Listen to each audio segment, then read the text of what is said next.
everybody. I'm Bruce Warner. I'm the president of the TriMet board, and I welcome you all to our meeting here in Washington County. And we're here because in an effort to ensure we stay connected with the communities we serve, the TriMet board of directors has been holding a number of our meetings out in the community. It gives us an opportunity to see what's going on and hear from you. And I want to thank all of you who took the time this morning to spend with us during the reception from 8 to 9 this morning. It was very helpful. Before we start the meeting, what I would like to do is ask the board members up here to introduce themselves. And again, I'm Bruce Warner. I'm the president of the TriMet board, and my district is most of Washington County. I actually think I'm just out of my district in this particular area, but I just want to make sure you know we do have different districts. So maybe I could start with you, Director Stovall. Excellent, thank you. Good morning, and thank you for hosting us here in Beaverton. And I represent East Multnomah County, so the cities of eastern Portland, city of Portland, Gresham, the new Lake Oswego, Troutdale, Fairview, and Wood Village. Good morning. Thank you. It's very nice to be here this morning. My name is Consuelo Zaragoza, and I represent District 4. If you look at the map of the districts of TriMet, you'll see that I'm kind of right in the middle.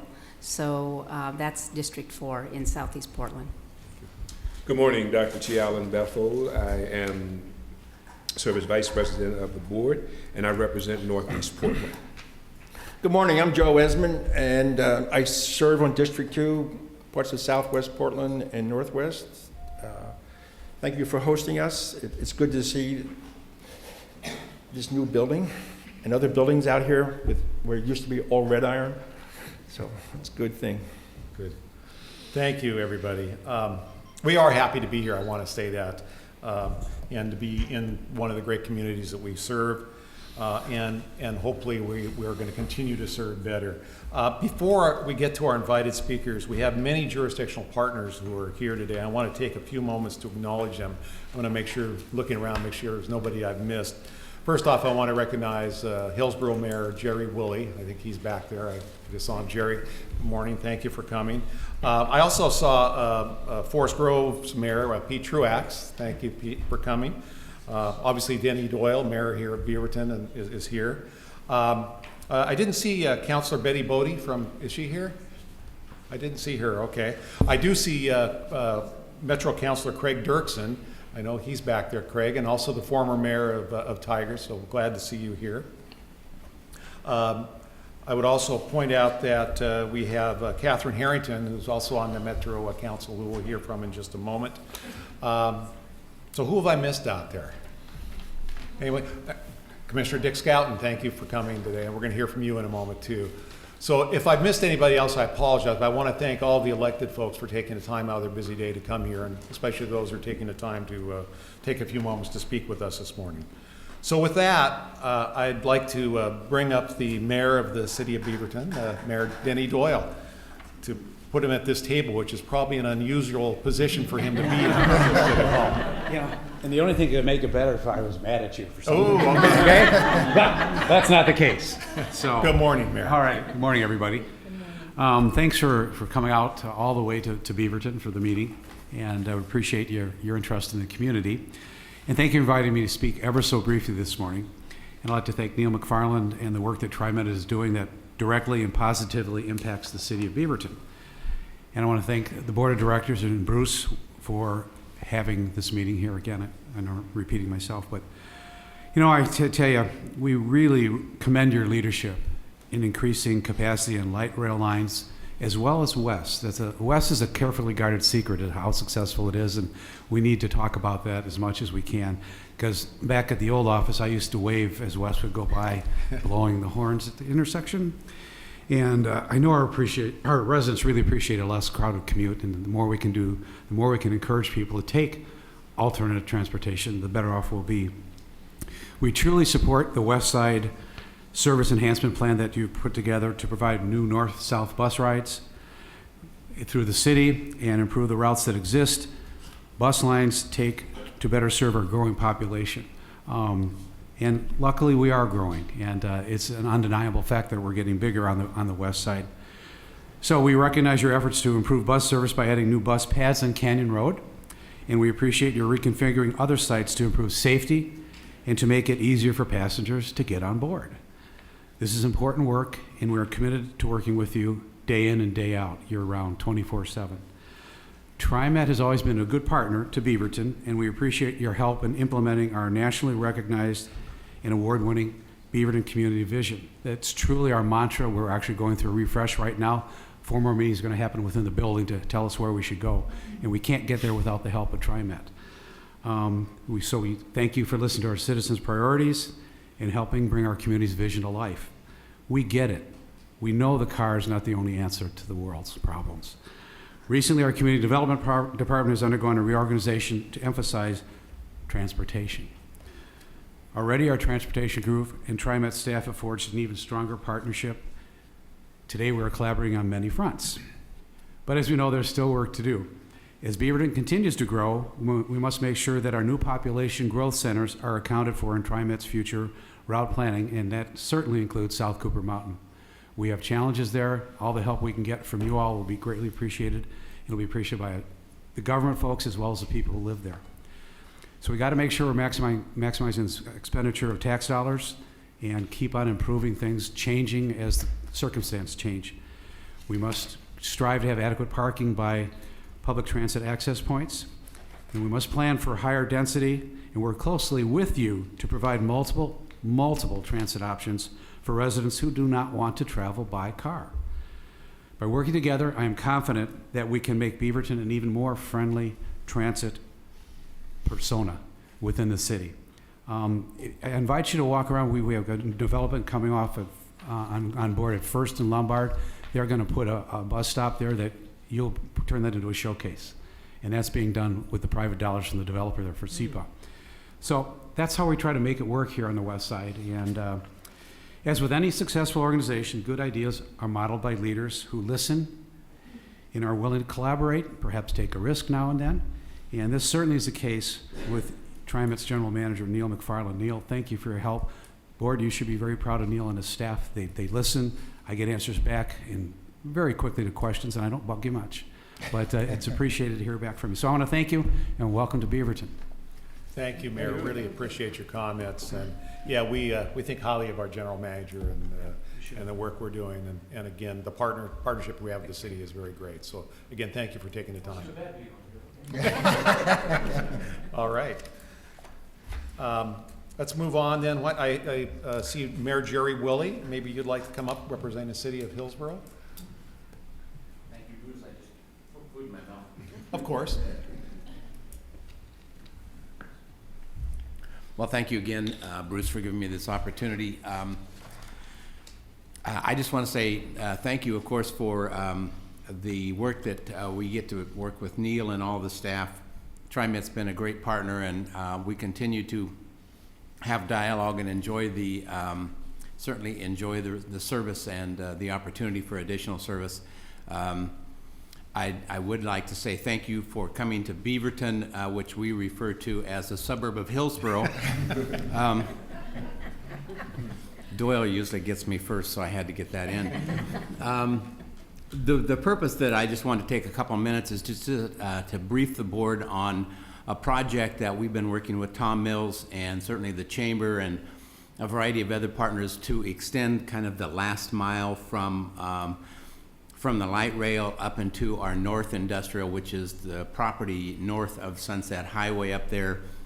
We're very happy to welcome Reesers, who are building a plant up there, which will add about 400 employees to the city. And of course, the important part of that is that they are accustomed to having public transit to their facility. We do not have any public transit to that facility, so we're really working hard to do that. We also have Alliance Packaging, and we anticipate that if we would kind of draw a line from light rail, maybe Cornelius Pass around Brookwood and whatever, and get back to light rail, we'd be talking about impacting several thousand employees that could certainly use a transit system to get them to and from light rail to their place of work and back again. So that's a project that we have, we started a while back. We're going to continue to give that a little bit more attention, and we just appreciate TriMet's participation in that. We look forward to putting together a great product.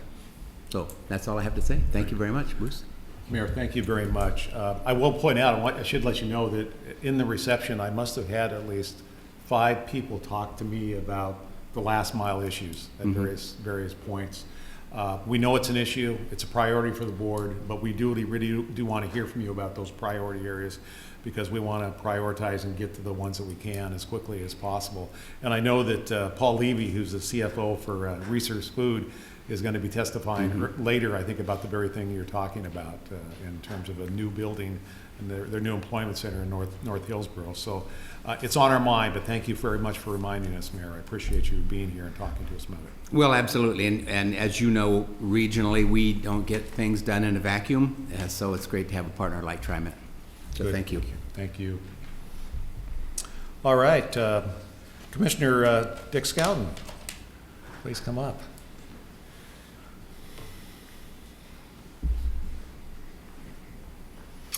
Thank you, Mr. Chairman and staff and the whole board.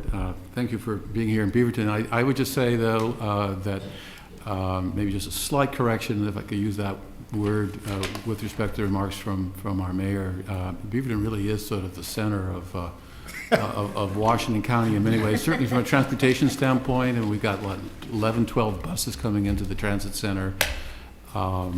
And this immediate area actually has pretty good bus service. I like to see us continue to expand in a westerly direction as well as a southerly direction from Beaverton, provide better service and figure out how to do that for the Aloha area, into Hillsborough, down into the communities of southeast part of the county.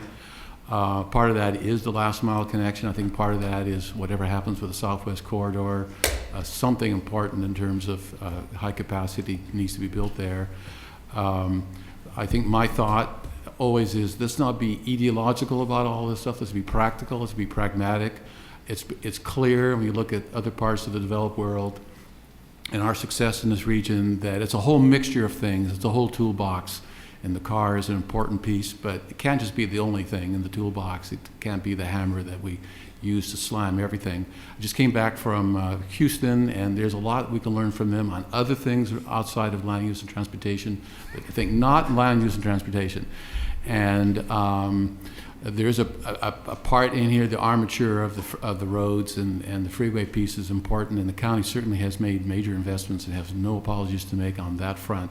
But we also, I think, understand that to have a useful discussion with TriMet, we can't just talk about that we need more service in the west side, which we do need, but we also have to play our part in terms of sidewalk infrastructure, making it possible for people to cross streets safely to get to bus stops and things like that, so that when you run a bus line through an area like 198th, which is a future M-STIP road improvement project through the Aloha area, that people can get to those places safely and that you can have significant ridership on those buses and not be carrying a handful of people at $15 or $20 a passenger.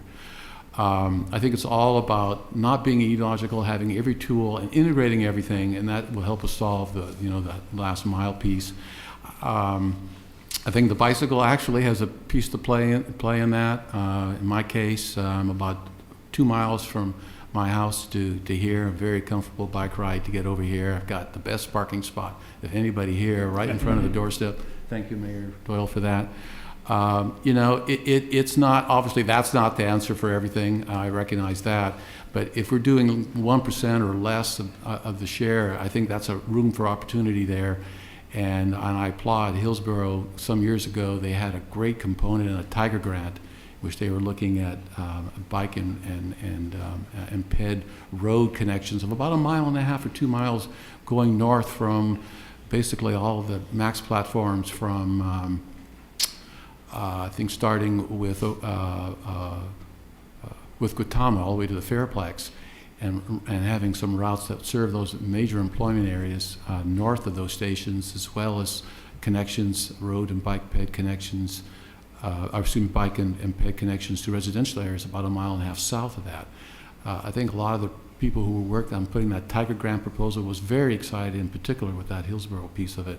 And of course, that's a pretty competitive process, and Tiger dollars is tough to get. But I always try to remind Hillsborough, and I'm very impressed with their creativity, frankly, as well, so I salute them on that. But it's all about being pragmatic and practical and convincing people that you've got to have a whole toolkit, and I think we need to do a better job, frankly, in future campaigns to really get that word out, and I'm hopeful, too, that the success of the Orange Line is going to be a lever point for us to say, this is the kind of integrated bike ped, road, and light rail and bus infrastructure all working together along a corridor. It isn't just about light rail. That's the kind of stuff that we want in the Southwest Corridor and elsewhere in Forest Grove and other parts of this county. So, thank you. Thank you. Thank you. I just want to say thank you for reiterating to everybody, for us and for anybody listening, that it is a partnership. I mean, we can't do it alone. We have to work together to figure out ways to get people safely to our bus stops and transit stops, and you folks have been great partners that way. I want to acknowledge your participation in terms of planning and putting your money where your mouth is in terms of helping provide facilities to make the system safer and better. So please pass on my thanks to the rest of the commissioners and the staff who work on this. Thank you. Yeah, and I was pleased to see that 3 of my other colleagues were at the reception a little bit earlier, so there were 4 of us here, so yeah, we care. Okay. So, thank you. All right, thank you. All right, now what I'd like to do is welcome up a huge supporter in this region of transit and TriMet, and that's Councilor KATHRYN Harrington. Good morning. Good morning, Board President Warner and board members. Thank you for the opportunity to continue the dialogue between TriMet and Metro, and our cities and county as well. I'm honored to be addressing you today in my hometown about matters of both local and regional importance. We appreciate TriMet's leadership in addressing Washington County's needs for increased local transit service by developing and beginning to implement the Westside Service Enhancement Plan and the Southwest Service Enhancement Plan. And a shout out to Mr. Tom Mills as well. Excellent work. TriMet has been responsive to local needs while keeping in mind the regional nature of solutions.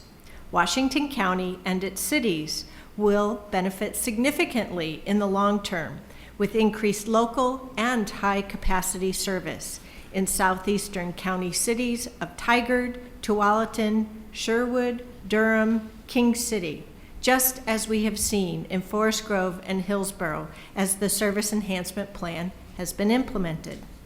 We hope to continue this collaborative model to planning for transit in focusing on the TV highway corridor in the future, where the popularity of existing transit service could mean bus rapid transit may be a solution for our constituents. The region is looking for clear leadership and direction from Metro and TriMet. Many of our newer regional elected officials were not part of the great transit success of our past decades. With declining federal funding and fewer earmarks, the role of JPACT, the Joint Policy Advisory Committee on Transportation, is not as clear as it once was. They're looking to us to outline a clear vision and priorities for what we need to get done in our region. Mr. McFarlane is a critical voice in this context, linking our past, present, and future.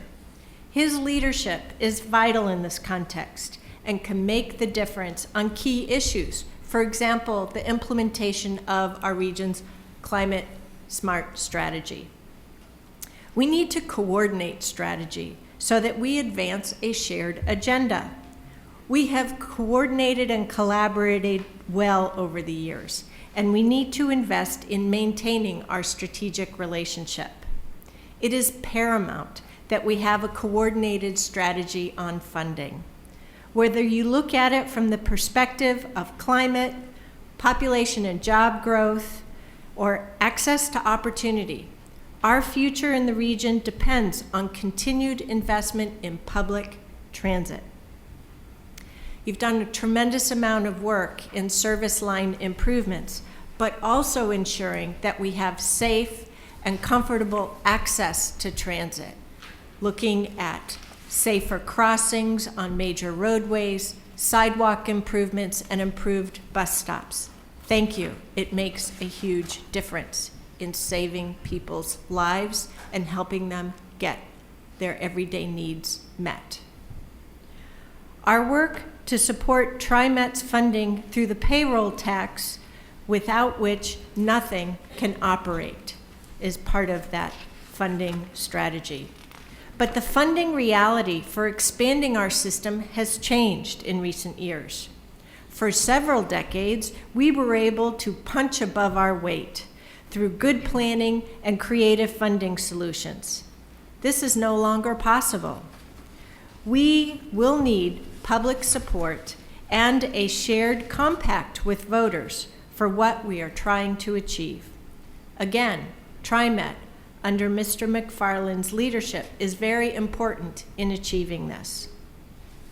When the Tillicum Bridge opens, the question everyone will be asking is whether this is our last great project or whether there is more to come, such as perhaps with the Southwest Corridor Plan or the PAL Division Plan and other big projects. We need to be able to answer this call, and right now, opponents are dominating the conversation. We need to bring our creativity to help move away from this self-defeating regional conflict around modes and figure out how to get community-serving priority projects done. We also need to build confidence in the regional approach to counter the trend towards devolution of funding and authority, that this type of conversation that is happening all over our country. There are things that we can only build and operate by working together. Regional leaders need confidence in bodies like JPACT if we're going to try to expand funding options. And I particularly appreciate the leadership of my colleague, Metro Councilor Craig Dirksen, who is the chair of the Joint Policy Advisory Committee, in trying to get all of us together and problem solve around our financial solutions and strategies. I appreciate the leadership, not only of Neil and his team, but also of you, the TriMet board as well. You who have worked through very difficult regional issues and have shored up the public's trust in our transit and regional systems. Thank you again for your continued effort. It's tireless and can be really thankless, and I am grateful for the work that you do week in and week out, and that the kind of efforts that make a difference to our residents and our businesses so that we can each enjoy a brighter future. Thank you. Thank you.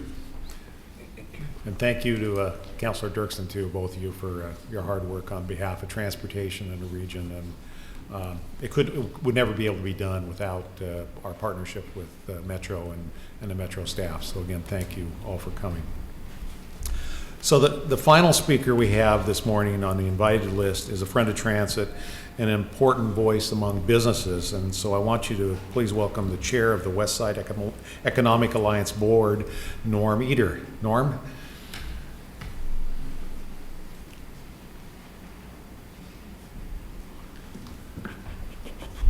Good morning. Good morning. Good morning. Welcome to Washington County, Beaverton, Hillsborough, Tualatin, on and on. It's my pleasure to serve as chair of the Westside Economic Alliance. And I would say ditto and amen to everything that's been said. Pam always instructs me about what to say, so she gave me a long list, but others beat me to the punch. We have, as the countywide business and government advocacy group, we have interests in transit and transportation writ large. It's essential to our employers, it's essential to our citizens, it's essential to our environment, it's essential to every community in this county. The thing that distinguishes the West Side, and this is a bit of a vanity, so you'll have to excuse it, but I'm allowed as chair of the West Side Economic Alliance, that distinguishes us from much of the rest of the region today is that the West Side still knows how to work together. Despite the fact that we have two mayors who once in a while jostle each other about who's center of the county, the reality is that around our communities and around the table of the Westside Economic Alliance, we understand how important it is that we as a region, the West Side, and in fact the larger region, know how to work together, know how to be critical of each other in the public square in a polite and civil way, but always understanding that the results that we all are working for is for whole and complete communities. Not strictly in the sense that planners speak about whole and complete communities, with all due respect to planners, but the way in which people live their lives every single day, that they and their families, whether they're their children or their parents or their grandparents, live their lives in this region. And TriMet is essential to the way in which we all live our lives today and will live our lives in the future. I'm especially pleased that Neil and Bernie, who I hesitate to say I've known Bernie since before he was a pup, Bernie Bottomley, when he worked for Les Coyne, had a meeting yesterday that was, I think, the first for the executive committee of the Westside Economic Alliance. I regret I couldn't be there. I had a rendezvous with 14 art students that I was teaching, but they met with our executive committee meeting, and I think coming out of that, I know you'll have an invitation soon to meet with our full board. And coming out of that, I think, is a commitment from us, a commitment from the Westside Economic Alliance to be your partners. Not always to be your uncritical partners, but to always be your partners to build whole and complete communities. And so we look forward to doing that for really the entire region. And if anything, setting an example for the region about how to build successful communities that have transit and transportation at their core. Welcome to Washington County. Thank you very much.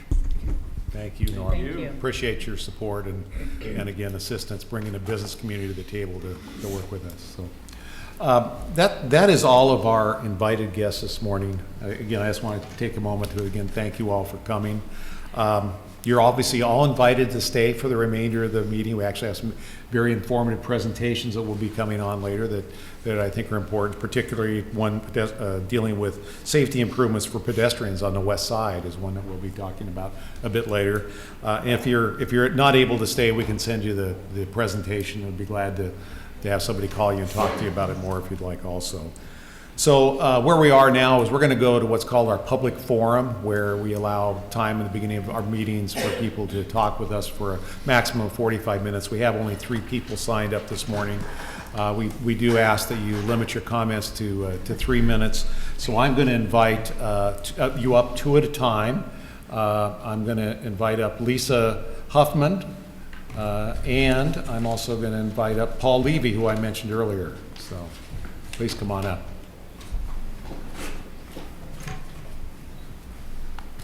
Lisa, I think you have the floor. Okay, good morning. My Good name's morning. Lisa Huffman, and I am a Lyft bus driver, but that's not really why I'm here. I gave you guys some packets to look through.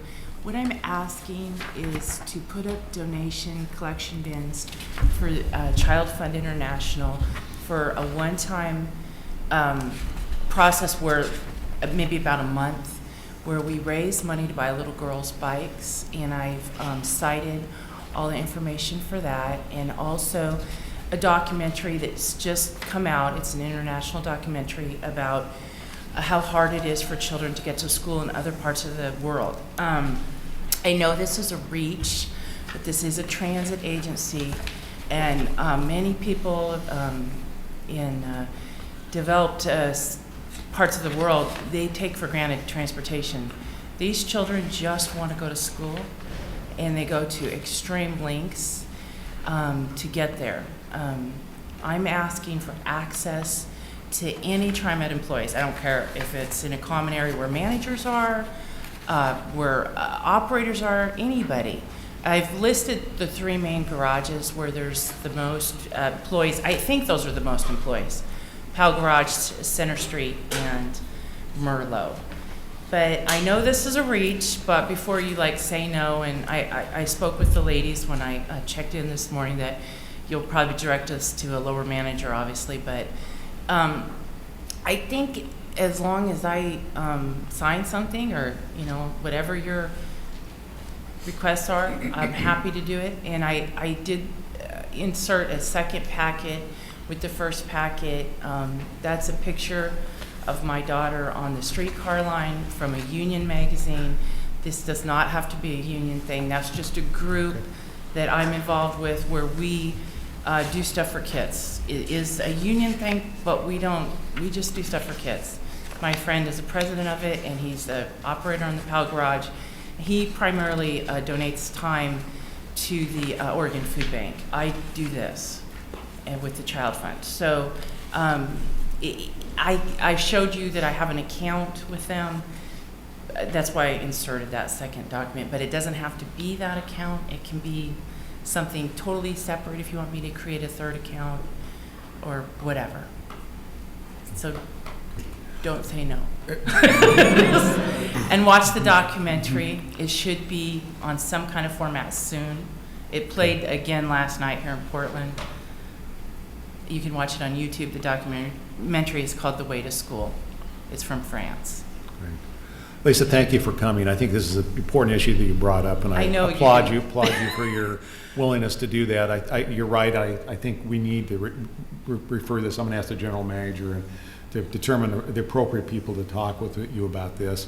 I think we just want to make sure that I don't know what our current policy is, because I think the question is, if we allow you, then how many others and what kind of access do we need to provide for others? It's kind of like our advertising, where sometimes we don't, especially get the folks we want to have advertising on the side of our bus, but we can't say no. I understand that part too. So we need. But I am a bus driver. Yeah, you understand what I'm talking about. And so I am an employee right. of sorts, even though I work for a contractor. Yeah. So I think it's a worthwhile ask. I'm not going to say no. I think we need to get some information, and I'll ask the general manager to work with you with the right staff and give us a report back of what we've determined, so we know what we can't do, and we'll go from there. All right. Okay. Regardless, you guys try to all watch the documentary. All right. Thank you. Thank you, Lynn. Thank you very much. Good morning, Mr. Levy. Good morning. My name is Paul Levy, and I am the CFO Treasurer of Resource Fine Foods. And I'd like to do three things this morning. One, to tell you a little bit about Resource Fine Foods, and then talk about the project in Hillsborough, and then talk about a need. Resource Fine Foods has been around 65 years. It was actually formed by Al Reeser and his mother in Cornelius, Oregon. So we are family-owned, family-run. Last year we billed in excess of 1 billion pounds of food. We have 17 facilities located throughout the U.S. And about 4,500 employees throughout the U.S. Our corporate headquarters are in Beaverton, Oregon, which that facility will remain open in those offices. And the project, last summer, we broke ground on a $60 million project near Century High School in Hillsborough, Oregon. And this facility will replace our Beaverton production facility and our distribution facility. It will employ in excess of 350 employees, have about a $9 million payroll in excess of that. And one of the things that kept these jobs in Oregon was the quality of our workforce and the loyalty of our workforce. And an unintended consequence of us moving there was that we lost the ability for our employees to use mass transit. And we're fortunate right now where our offices are along a rail line. We're by your Merlot station there. And they have very good habits. They're high users. We support them through some subsidies. And I know this is not a quick fix. It's a complicated issue in that we are not in a high density area, but I would I'm here to plant the seed, and I think I've heard some commitments that it'll get on a project list, and I'm more than willing to go to any meetings and support if anybody has any questions, because it is an important for our employee group. Paul, thank you much. As I said, it's kind of a common message I'm hearing throughout all the communities here in Washington County. So yours is a real live example of why we need to figure out some innovative models to service those areas off of the main lines and getting folks from our transit stops to their places of employment or their homes. So thank you very much for taking the time to come here this morning, and congratulations on your new facility. When will it be open? The facility construction will be done in October, and then we'll be probably producing saleable product by January 1st. Excellent, excellent. Well, thanks again for coming. Okay, thank you. Thank you. All right, I was wrong. I actually have two more, not just one. I have Sheila Fink, and I think KATHRYN Harrington would like to come back up and address us again under this public forum. So you're welcome to come on up if you want there. We got 2 seats, but Thanks. Good morning. I'm Sheila Fink with Community Partners for Affordable Housing, and I didn't have formal comments, but just would be remiss in not saying a few things while you're meeting in Beaverton, which is part of our core service area. We appreciate everything that everyone's said before in terms of improved access and service in the suburbs. It's really critical, kind of as a proxy, I guess, for the 700 people who live in our properties in the southern suburbs and southwest Portland. The diversity that you see in the room at hearings like this isn't what you see on a TriMet bus. And so we want to bring a few of those faces to you, and we appreciate that you have come and met some of those people. And so that's what I wanted to really share that I think others haven't, is the outreach that you do to look at the pedestrian issues that we face in the suburbs, which are very difficult and involve state highways and other things that maybe aren't in some of your more urbanized areas. The fact that you have come out and tried to meet at our sites with residents who are actually riding the bus to know what it is they struggle with when in the dark a bus passes by because they can't see them at the stops. Mm-hmm. We've Ben Baldwin and others at TriMet have talked with us over the years about why we can't necessarily get a covered stop on Olson Road, even though we spent $20 million on improvements on our part of it, I say, we're near Washington Square, because we're so close to a transit center. We realize you have a lot of difficult trade-offs to make, but constantly we're thinking about the folks at our properties who anywhere from less than half to a high of 93% own cars. Those are the ones who have access to options. A lot of our folks are really transit dependent, and we know you have to serve everybody, but those folks have limited choices. We have some who, for instance, single mom on Hall Boulevard, which is a major access point, who's 0.4 miles from a bus line. She walks home every night at 1:30 in the morning from Main Street on Tigard. I mean, you think of Tigard as the transit center and a very central place. So just to say, we still have a lot of connections to make, and we still have a lot of safety improvements. We really appreciate that you're coming out and listening to the folks who can help you best understand those. I know the Southwest Corridor discussion has been somewhat contentious. We obviously are very vested in that. 5 of our 7 properties are either within walking distance or a close shuttle to that line. It's critical to the lifeblood of our communities that is put in place so that we can reduce congestion, make it safer for people, and give options for folks. So we appreciate that, for instance, TriMet staff come along with Metro to various meetings like neighborhood associations, because those people are not in this room today, and they seldom are. So we really appreciate that you're making efforts to meet with folks, including amazing kids like Gabe, who lives at one of our properties in Tigard, who loves nothing more than to get on a TriMet bus. He could tell you every bus line. And the only thing that trumped you is Amtrak, when he got to go to Seattle last summer. So thanks so much for what you're doing, and thanks for the outreach efforts. I think those are really critical to get it right, and we appreciate that you're doing that. So. Thanks. Thank you, Sheila. We appreciate your comments. And we're building our first bus stop. Did I say that? Denny said that. He stole our thunder. Yeah. We are very excited to finally have that opportunity. Excellent. Thank you. Councilor Harrington. Thank you for allowing me to come back. I'd really like to focus on a topic that has come up over my 8 years as a Metro Councilor, District Councilor here in District 4 in North and Western Washington County. I really appreciate the nuance of Mr. Levy's comments. as he mentioned, the unintended consequence of businesses either expanding and moving their operations from urban areas that have great transit service to these new UGB expansion areas, or companies locating from outside of our state into these areas, is the fact that the businesses are choosing to go to places that don't have the kind of infrastructure that you already have in place in these many urban areas. And these are business choices. And for the benefit of any reporters who are in the room, I want to make sure that there's more of a balance in the discussion. I have seen too many times over the years that this problem is parked at TriMet's doorstep. Companies have frequently voiced, or business advocates have voiced, that, well, we provide TriMet funding through the payroll tax. Well, that's true. And the employees haven't moved. They're still in your service area, and that payroll tax continues to provide important access from the employees' homes.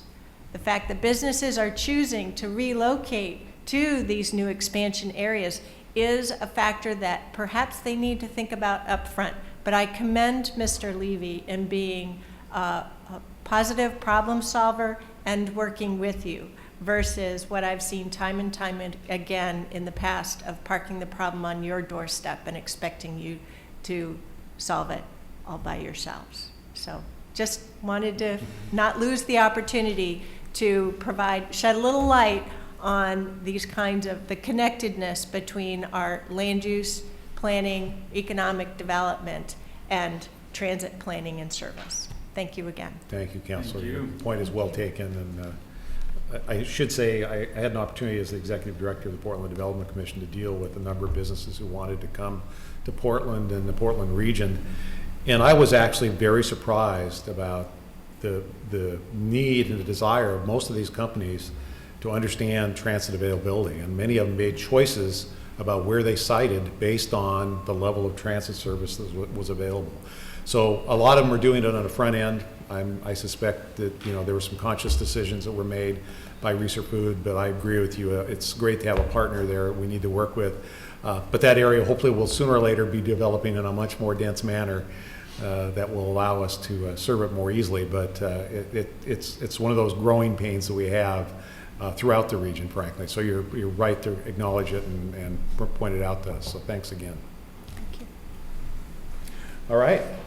Well, that concludes our public forum. I'm going to move right into the meeting. So I'm going to call the regular meeting of the TriMet Board of Directors for February 25th, 2015 to order.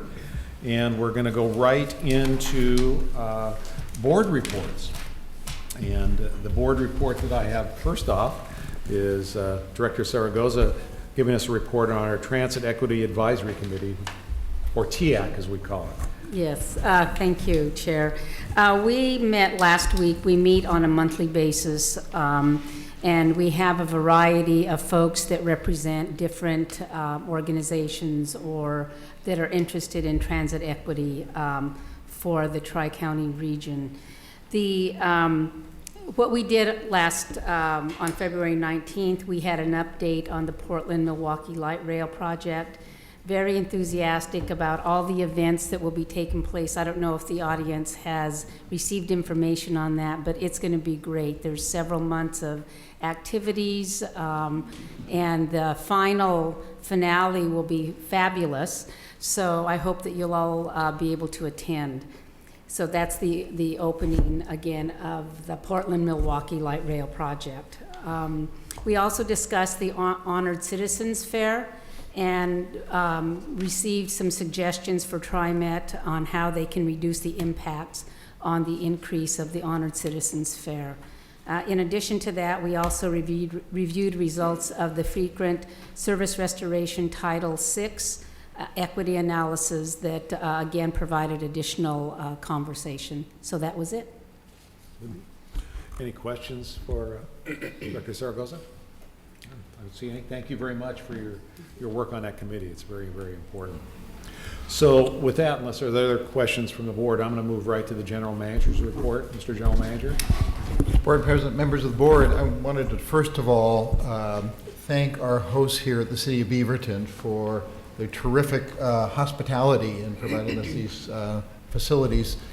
Frankly, we're all a little spoiled sitting up here at a very comfortable chairs and a very formal dais. It's not the kind of, it's a higher quality venue than we're used to, so we appreciate it very much. Yeah, we'd like to talk to you about that. Not really. I knew that was coming. Yeah. I also want to particularly thank all of our guests who joined us here this morning, the speakers in particular. We're always impressed when we come to Washington County with the level of partnership and the level of communication between the business community, the social community, and if you will, the formal jurisdictions. And we're very pleased to be working here with you. I also wanted, as some of our speakers did, provide a shout out to Tom Mills, who is our service planner, who has been working very diligently on the service enhancement plan. And as you know, the Westside was really our prototype in that regard. But he continues on doing some good work in the southwest sector of our service area. And that plan is nearing completion as well. We're out with final public comments, so we'll have a much more formal report to you coming to you soon on that. So again, thank you everyone for your attendance and your participation and your words and advice to us this morning, all very important. I did want to just very briefly update you on ridership. We did get January numbers. Overall, the system was up 2.2% on a weekday basis. Would you restate that again? What was that number? 2.2%. 2.2%. Okay. The interesting thing, and particularly given your past approval of investments in the frequent service restoration, we actually see frequent service bus up 3.5% on the same sort of measure. So we're actually seeing very good results for the investments that you approved actually starting last March. The only, if you will, downside was we did see a slight reduction in West, a little bit less of a reduction than we've seen in past months. So we're beginning to gain on that, but down about 10% compared to the same month last year. And I would just note, related to the overall ridership report, one of the interesting things, of course, is that was January when we probably saw the lowest gas prices. I want to say in a generation. It felt that way. I'm not sure it really was that long. But nonetheless, we continue to see a growth in our ridership. So we feel very good about that result overall. Just to note a little bit more detail about our service enhancement plans.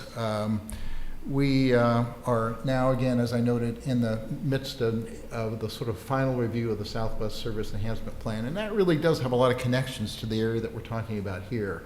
And so it's very important, I think, that we continue that communication and coordination with our partners throughout Washington County, but particularly in the Southwest Corridor, and Tom is working very good on that, as you know, is probably made himself a little bit like the bad penny, keeps showing up everywhere, listening to comments and contributions from this community. But I also wanted to just let you know that we are underway with the service enhancement plans in East Portland and East Multnomah County, Southeast Portland, and the Portland Central area as well. And so those areas will be continuing. Our goal is to have those more or less wrapped up by the end of this calendar year. So I think that will give us a very strong roadmap for where our communities, what our communities are telling us about where transit service needs to go, with a pretty good level of detail associated with it. So we're very, very pleased with that overall progress and those overall efforts. I would just note on the west side, which is, of course, was our prototype, we've actually been able to make a number of the improvements that were called for in that plan, including improved service on Cornell, a new line, number 47, that actually serves Intel Ronler Acres and other destinations, including PCC, Rock Creek. So we have been making those lines, and we've been seeing some substantial ridership gains on those lines as well, up in the double-digit gains. So we're very pleased with that response, and we know, as we've heard here this morning, that there are expectations and needs that go beyond what we've done, and we will continue to work on that. One of the things I mentioned in the ridership report was frequent service. You have in front of you and in your packet a Title VI analysis of the restoration of frequent service. And I just wanted to, rather than do a full-scale presentation, again, as Board Member Saragosa noted, that was reviewed by the Transit Equity Advisory Committee. But again, this was a very positive outcome in terms of the frequent service restoration is a uniform good, if you will, for Title VI protected populations. And so we did do a review. Two of the lines actually hit the standard as we've defined for a major service change. That was the line 9 and the line 54, 56 combination line here in Washington County. The report conclusion was no disparate impact on minority populations and no disproportionate burden on low-income populations. And overall, it continues to demonstrate that the frequent service lines as a whole and as a system actually do serve at a higher proportion minorities and low-income individuals at a greater proportion than the region as a whole, which is, again, I think a very good result, and frankly, one of the reasons the frequent service lines are so popular. So we're pleased to see that conclusion, and I know that your role will be to consider that report, but again, generally positive conclusions out of that, and I appreciate your consideration of that. So with that, I'm hoping to go to a little bit of a PowerPoint presentation. Anything else on general manager before we get to the kind of the budget and financial discussion? Anything else? Okay, please proceed. Very good. Let me just so you know, we have in the past, using this time of the year to give you a general report on TriMet's finances and where we are and what we see ahead for the year. We are in the midst of putting together the next fiscal year's budget, and we'll actually be releasing that to you at your next briefing meeting, which is March 11th. But what we want to do is just give you a little bit of an overview of where we are, where we've been, and where we're headed. We've cut this a little shorter than what we've done in years past, to a large extent because you've seen some of this associated with your consideration and review of our union contract and other matters over the last few months. But I did want to give you just a quick update on where we are. First of all, I just wanted to just note some of the numbers and the statistics that you're very aware of, but we do serve 99 million rides in fiscal year 14. We will be over 100 million in fiscal year 15. We're the 24th largest metropolitan area, but we're number 9 in the nation in per capita bus ridership. So as our Congressman Blumenauer often says, we do outbox our weight class when it comes to transit ridership. 320,000 trips per day. You'll see some interesting statistics in the upcoming review of our attitude and awareness survey that was fielded last fall. But one of the things we found is that 80% of adults in the region ride TriMet at least once a year. So we have an opportunity as an agency to make a positive impression on 80% of our population every year. 78% of our riders are choice riders, which means that they have a choice whether they take TriMet. And this is actually a very stunning statistic for many transit districts. But we have a lot of people who choose to use our service even though they have alternatives at home. And 81% of our riders are satisfied with their overall experience with TriMet. We would like, obviously, to see that grow, but that's a pretty good number from where we are right now. The other important difference of this report versus past year reports is the sustainable financial path that our agreement with the ATU has put us on. This chart shows the red line, which was where we were financially, on the trajectory we were on financially into the future if we had not achieved the agreement with the ATU. The green line does show the agreement. Now, there are wiggles and wags in this which demonstrate that there will still be some important things to manage through and some hard decisions ahead. Lots of times those wiggles and wags deal with one-time capital contributions that we need to make. An example of that, in 2026, we have the projection of replacing our first 26 light rail vehicles, which at that point in time will be 40 years old. So those are the kinds of things that cause that line to move. But obviously a much more desirable financial outcome with that union agreement than we've seen in the past, and indeed a sustainable financial future for TriMet. Some of the key highlights related to the last fiscal year, I wanted to just go through very quickly, and you're aware of most of this, but we've added 90 new buses, replacement buses to the system. We've done a number of track and platform improvements on the MAT system, and we're continuing that apace this year. We've launched a new trip planner and new services and improved services for our electronic communication with our customers. As I mentioned, we've added $9 million in service, mostly in restoring our frequent service. And we do see good ridership results from all of that. We continue to work with our partners, as mentioned here, about the future of transit. And with Metro's leadership, we are working on the bus rapid transit project, as it's been defined by the stakeholders in that process, for the Powell Division Corridor. And looking forward to the work on that in the next year as that actually transitions more to an engineering project starting the next fiscal year. And I mentioned where we were, the service enhancement plans continue.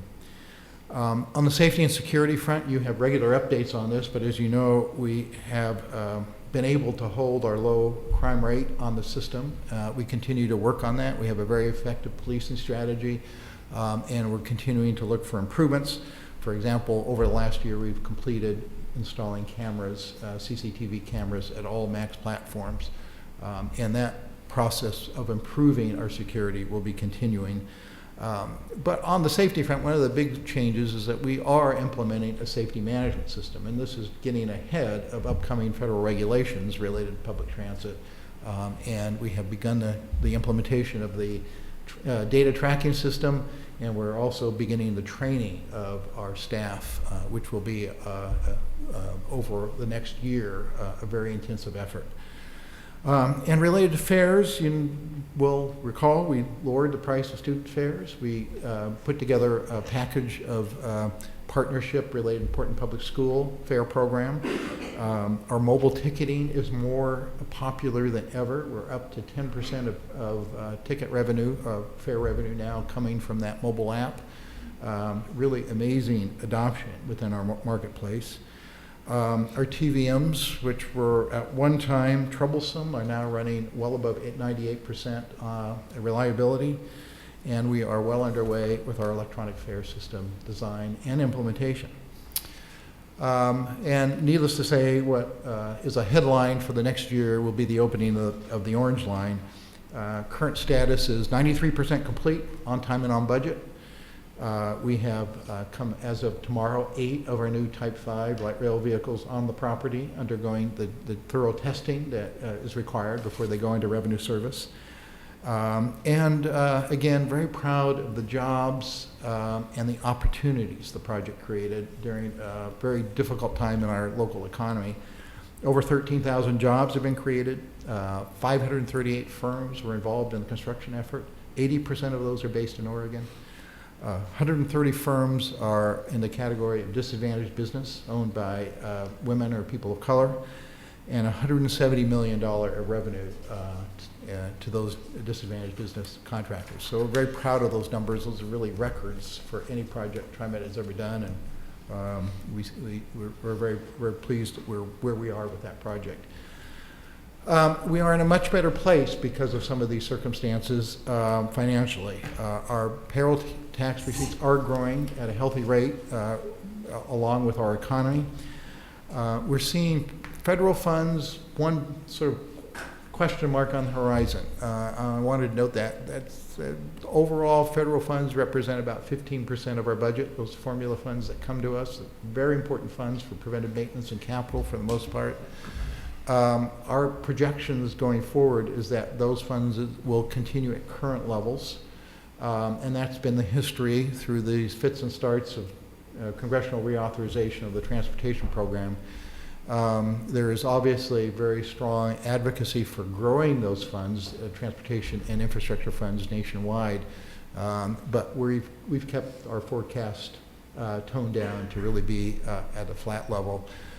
And again, fare revenue is growing with ridership and right on our projections for this year so far. So I did want to spend just a little bit of time, and any comments the board have on this would be very welcome. We've established 4 key priorities for the budget this year, and no question the first one is a safe and successful opening of the Orange Line. This major investment the region has come together to make is in our hands now. We are beginning, as we speak, the training of bus operators across the new transitway and the bridge. We are, again, doing integrated testing. We're electrified all the way down to Holgate and have actually run trains all the way down 17th Street to Holgate and continuing to progress that further south.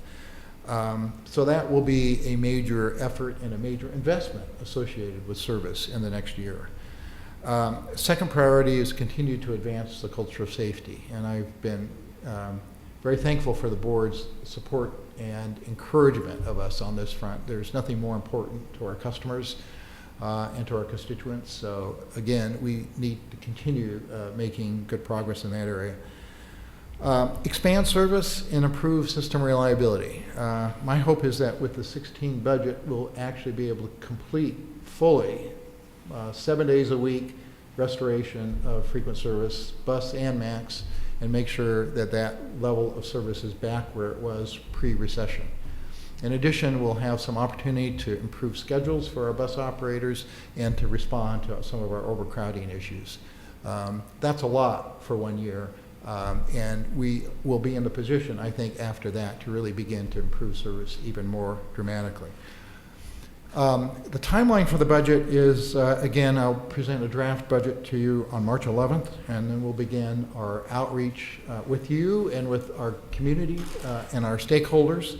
That will lead to a public hearing on April 22nd, which is the TSCC hearing, and obviously you'll continue the public hearings as you consider both the ordinances that parallel the budget, which deal with the fare and service levels, as well as the budget itself. Currently proposed that the budget would be adopted at your May meeting. I always don't like to push it up to the last moment, but May feels good to me. And again, the budget begins July 1. So with that, I pause for any questions or comments, particularly about the budget priorities that we have for the year ahead. Joe, you look like you had a question. Yeah, Neil, do we have contingencies if the 15% from the feds isn't 15%? Is that something, I'm going to guess it is. You have plan Bs and Cs, so. We do, and I would tell you that if that is a permanent fall off of any magnitude, it will have permanent effects on our level of what we can do as an agency. There's no question that it's one-to-one related. But if there's a fallout in one fiscal year, we'll not, we do have the reserves to see us through that. Okay.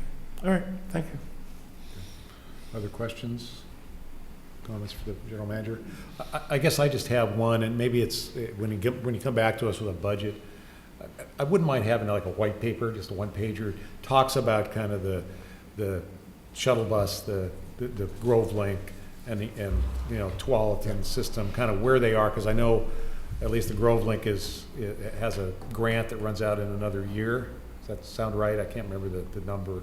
But I just want to know kind of the magnitude of those issues and what we're going to do, because I know we're going to get a lot of pressure to continue those, and obviously we got a lot of pressure to expand those kind of services. So I'd just like to understand where they are, the realities of, you know, what those numbers are for us. Happy to provide that, and as you're probably generally aware, those were originally funded by a federal category called Job Access Reverse Commute, or JARC, as we all love our jargon, JARC. And that those funds were eliminated in the last authorization. So we had banked some prior, and that will see us through, and we'll give you the particular details of where we stand with that. It'd be helpful. Thank you. I got one more. Neil, do we have any properties that are considered brownfield?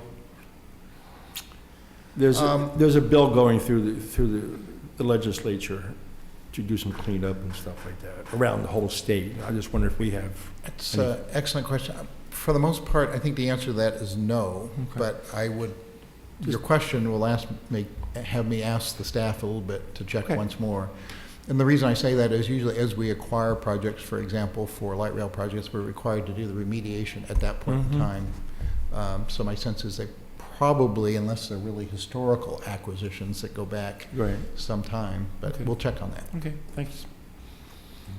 Please proceed. Very good. Actually, the next phase of this report is a report on the attitude and awareness survey that I referenced earlier. You might recall that the Secretary of State's audit did recommend that we do on an annual basis this check-in with our service area, sort of seeing how we stack up with our constituents. So we did do one in November 13 and again now this last November.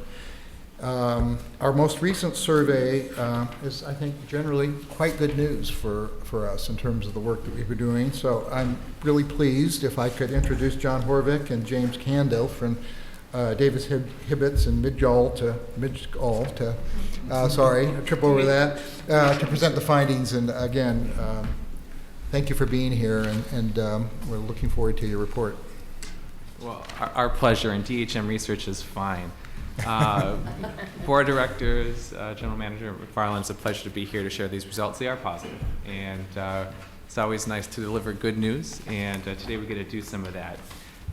So just real briefly, if you don't know DHM or haven't had a chance to meet James or myself, DHM is a local public opinion firm. We've been doing work here in the Portland metro area for about the last 40 years now, although we do work across Oregon and Northwest and the country as well, and transportation and transit are one of the issues we work on most often and frequently in one of our specialty areas. So it's a real pleasure to be able to work here right in our backyard and with TriMet.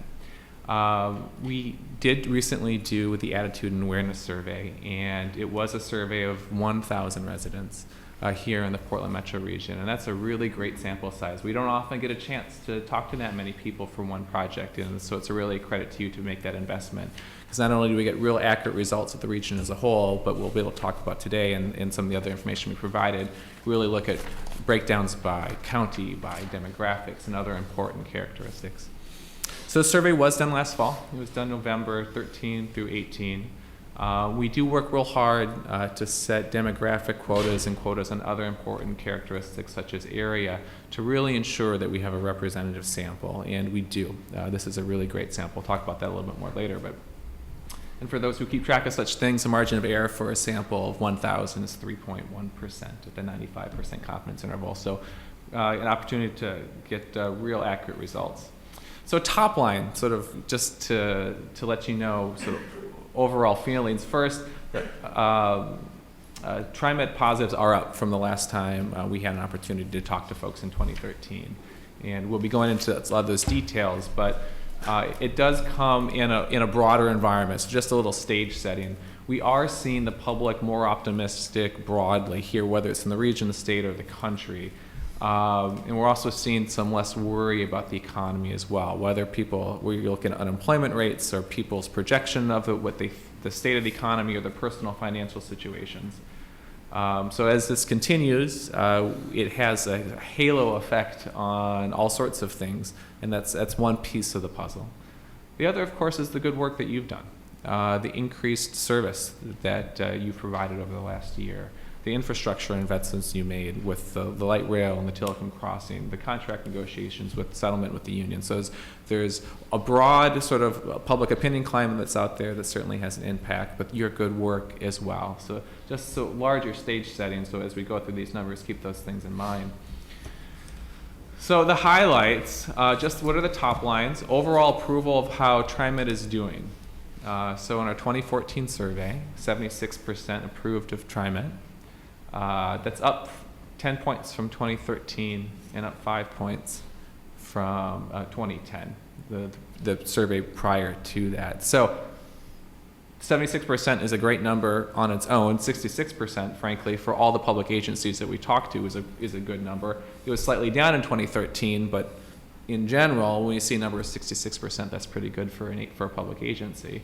But a 10-point bump in the last 10 years. So that's the top line number. We're going to go through, add some more context throughout the slides. But we saw positive feelings increase across the entire sort of suite of questions that we asked. Everything from approval of the bus system, which was a 13-point increase from 2013, approval of MAX, 15-point increase from 2013. Perceptions of bus safety and MAX safety also increased, as did overall satisfaction with their experience with TriMet. And as General Manager McFarlane mentioned earlier, the percentage of our survey respondents who rode TriMet in the last year is at 80%, a 6-point increase from 2013. So across everything that we asked about, whether it's satisfaction or safety or ridership, everything was up from 2013. All right, so those are the top line numbers. I'm going to try to give you some more context as we go through. And some of it is just customer state of mind. You know, one question that gets asked in your survey and a lot of survey work is this right direction, wrong track question. It's a great question to ask because we have a good sense of what a particular number means for a community, but also across time. And you can see in this particular chart, it's been asked in the region since 2000. And the green line is the right direction number, the orange is the wrong track number. And then if you wanted to add up to 100%, there's some don't knows, which we didn't include on this chart. And you can see that that green line really tracks what you probably recall from the economy and the broader sort of environment that was happening in the region and nationally. So in early 2000s, 68%. September 11th, war, the economy, everything that was going on in the early 2000s, we saw that number drop. Again, this is for the Portland metro region. Through the early 2000s. It rose to a peak again of 67%, 2008. And then as the economy declined, we saw a sharp decline in right direction numbers. And it's back up again to 60% the last couple of years. Now, what 60% mean? You can see what it means historically in the Portland metro region, but just a little context as well. We get an opportunity to do a lot of statewide surveys at DHM Research, and we've seen this number increase statewide from about mid-40s to mid-50s in the last year. So there's a general feeling, not just here in the metro region, but across the state, that things are moving in the right direction. There is great variance across the state, and 60% across the state is a good number. It's as high as we've surveyed in any community in the last year is Corvallis, which is about 70% of their community residents saying that their community was heading in the right direction. But we've seen some communities, particularly in Southern Oregon, where it's in the low 40s. So Jackson County, Klamath County. So a 60% number, a little bit of context historically, a little bit of context for how it compares to the state and some other communities, but a relatively high number. So I showed you the 76% approval of TriMet earlier on. If you go to the very end of this line, you see that number again, 76%. We've been asking the question for the last number of years, it goes back to 2007.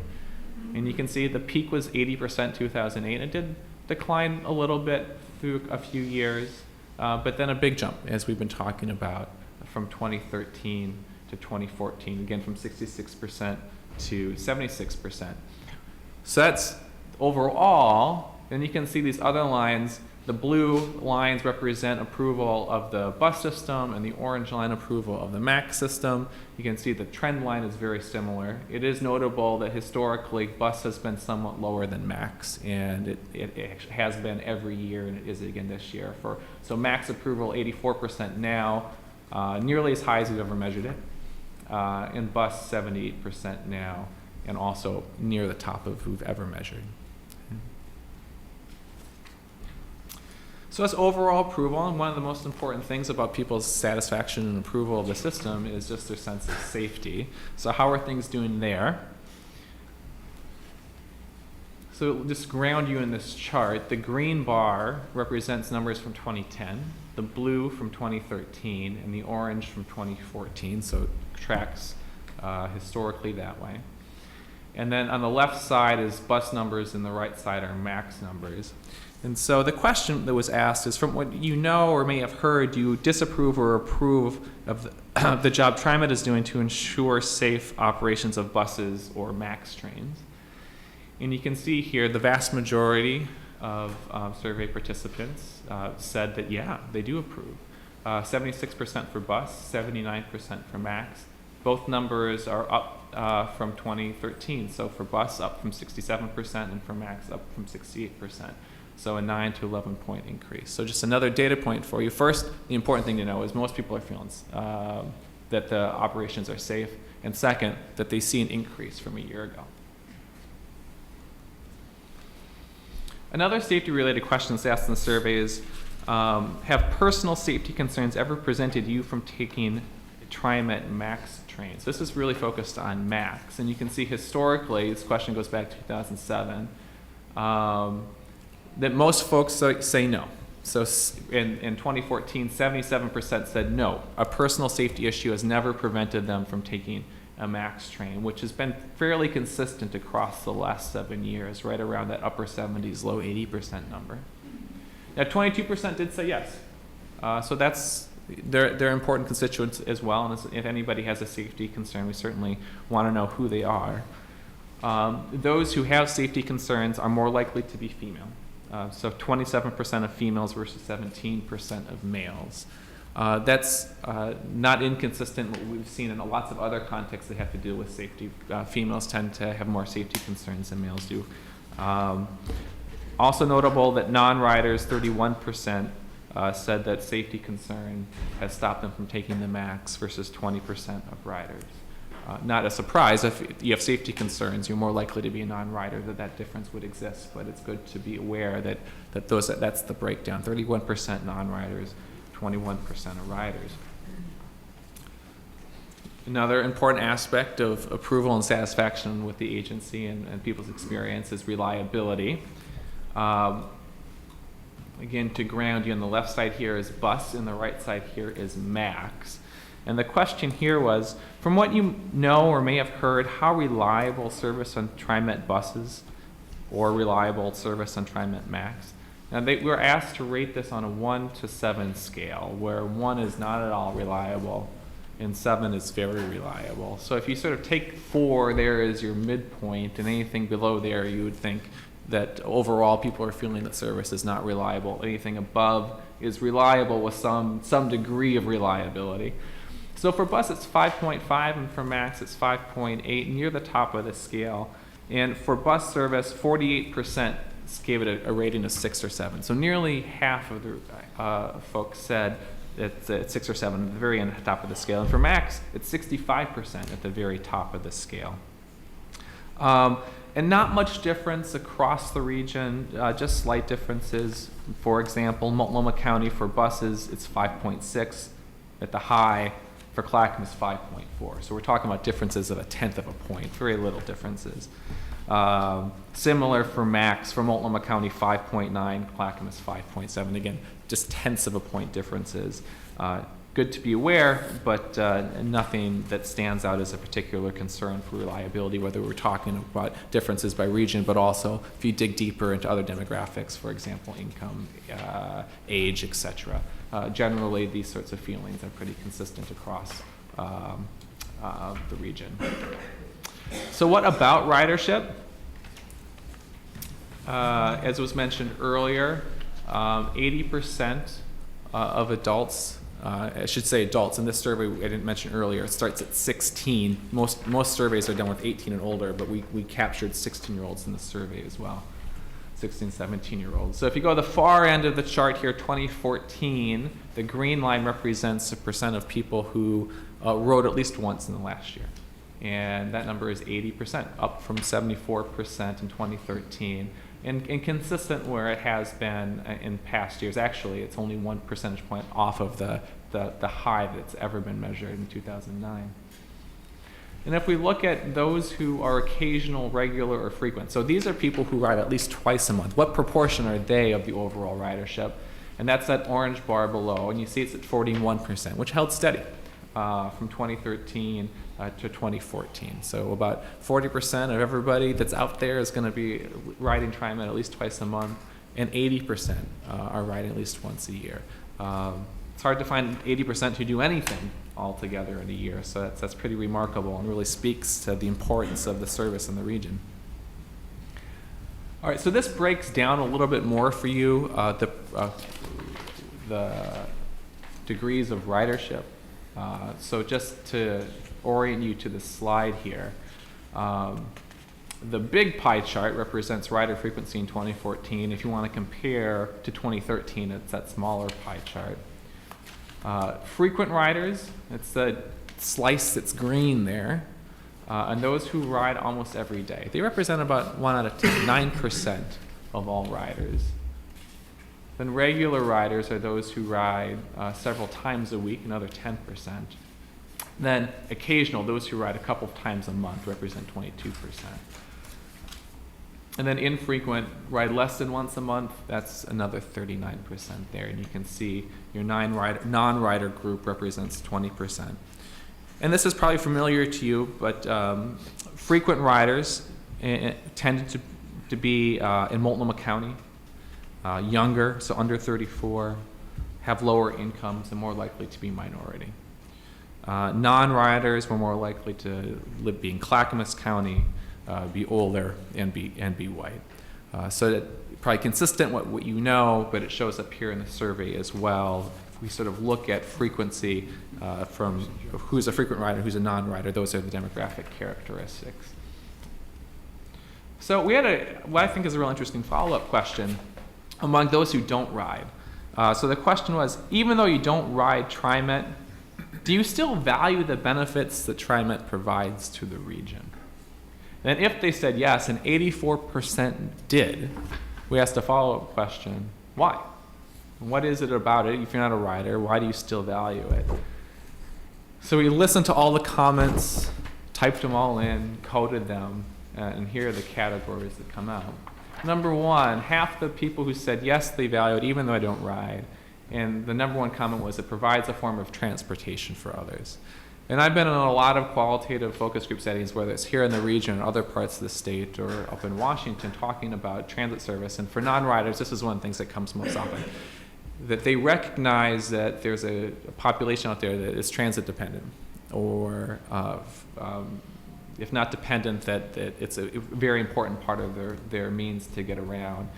And they see it as an important community benefit, even if it's not for them. So just the fact that other people have access and mobility is a value that they have, and it's expressed here.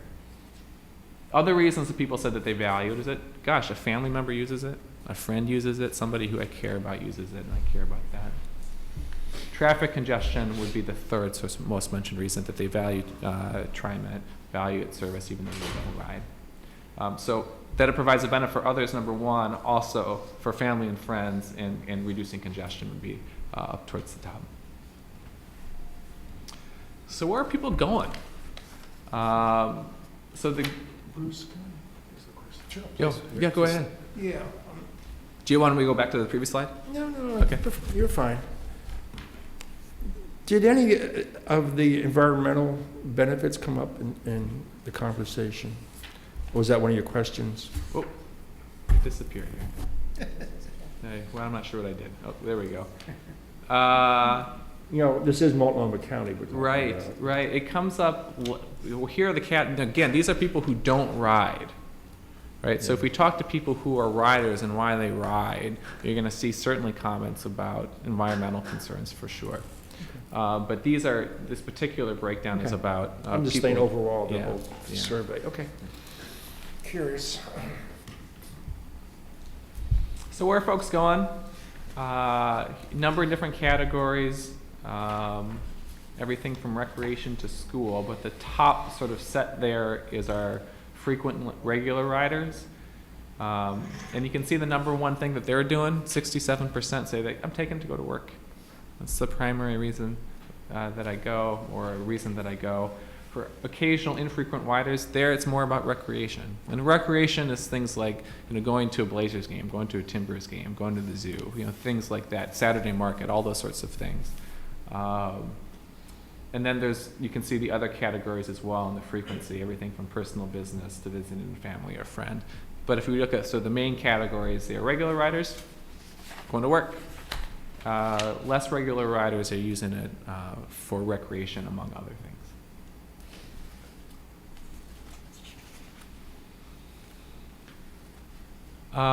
So we had a question around transit dependency. And you'll see here on the far left, it's for all riders.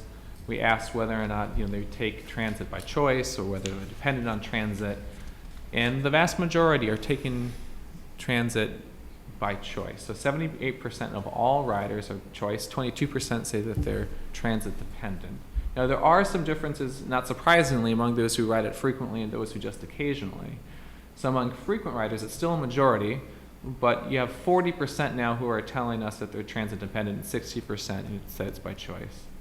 Those who are just riding it occasionally or infrequently, just 16% I'd say indicate that they're transit dependent and 84% by choice. And satisfaction, very positive numbers here. So just the question overall, how satisfied are you with the experience with TriMet? And again, our 2014 numbers are on the far right there. And the dark green on the lower part of the bar is the percent who say they're very satisfied. And then the lighter green, somewhat satisfied, and the top adds those two numbers together. But if you combine somewhat and very satisfied together, in 2014, 87% of TriMet riders say they're satisfied with their experience. That's the highest that's been measured since 2007. 47% say that they're very satisfied, which is near the top that it's been measured. So very, very positive experiences that people are having out there. So related to satisfaction, related to everything else is fares and value. So this question was asked, in general, how would you rate the value of transit service you receive for the fare paid? Would you say it's excellent, good, fair, or poor? And the green there has to do with is the excellent or good numbers. And then the orange are the fair and poor. But for all riders on the left, you can see that 67%, 2/3, say that they're good and good value. For frequent, that increases to 75%. For occasional and infrequent, that's 65%. Now, we do a lot of work asking people about their opinions of agencies, about government, and there's a lot of doom and gloom out there. It's perhaps getting a little bit better as things pick up with the economy and other ways, but generally we hear a lot of negativism and cynicism up there. So that you have 2/3 of all riders saying that they're satisfied with their service. 3/4 of those who ride regularly are satisfied with the value they're receiving. Those are quite positive numbers and should be commended for it. And then just a couple more slides just to give you a sense of how aware the public is of some of the major projects you have going on. One is the Portland-Milwaukee light rail line. You can see these numbers going back to 2007. They've increased steadily since then. 80% now say that they're aware of the Portland-Milwaukee light rail line. Not surprisingly, awareness is higher in Clackamas, Multnomah County. Clackamas 88%, so that they're aware in Multnomah County 83%. Somewhat lower in Washington County, 69%, but that makes sense given the geographic location. Not surprisingly, again, in sort of the broader context of who sort of pays attention to issues, but younger folks are less likely to be aware than older folks.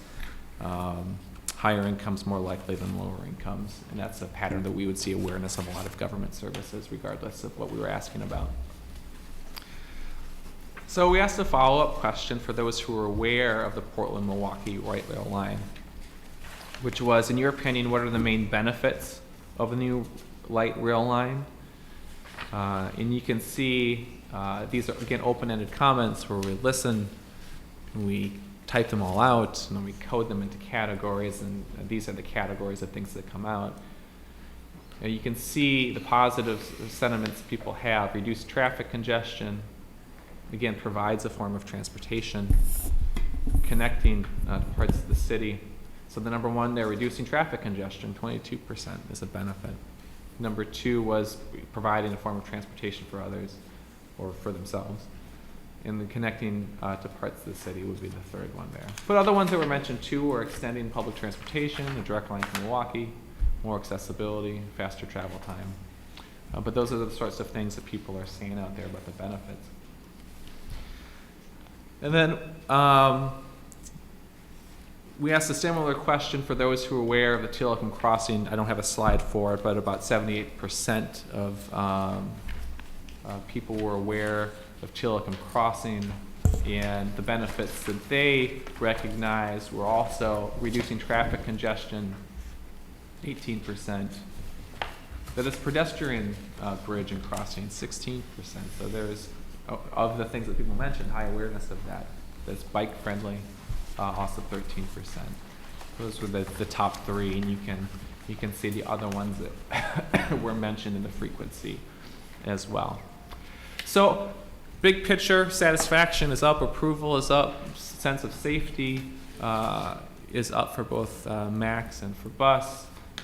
Awareness of the light rail line and the Telecom crossing is high, and some of the reasons for that are here as well. I'll just, for those who really keep track of this stuff, I just want to emphasize that the survey really did, we worked real hard to make sure that it reflected the community. And not only did we set a lot of quotas to ensure that, but we've gone back and just double checked all our numbers too. And I want to assure you that this sample is just within a point or two if you look at the census figures by county, by age, by gender, by ethnicity, by income. So we really did work hard to ensure that we talked to a representative group of community residents. Also, I think it was about 40% cell phone, which is extremely high in this sort of survey world. So we worked real hard to ensure that cell phone only households were included. So you can feel real confident in the sample and the validity of the results.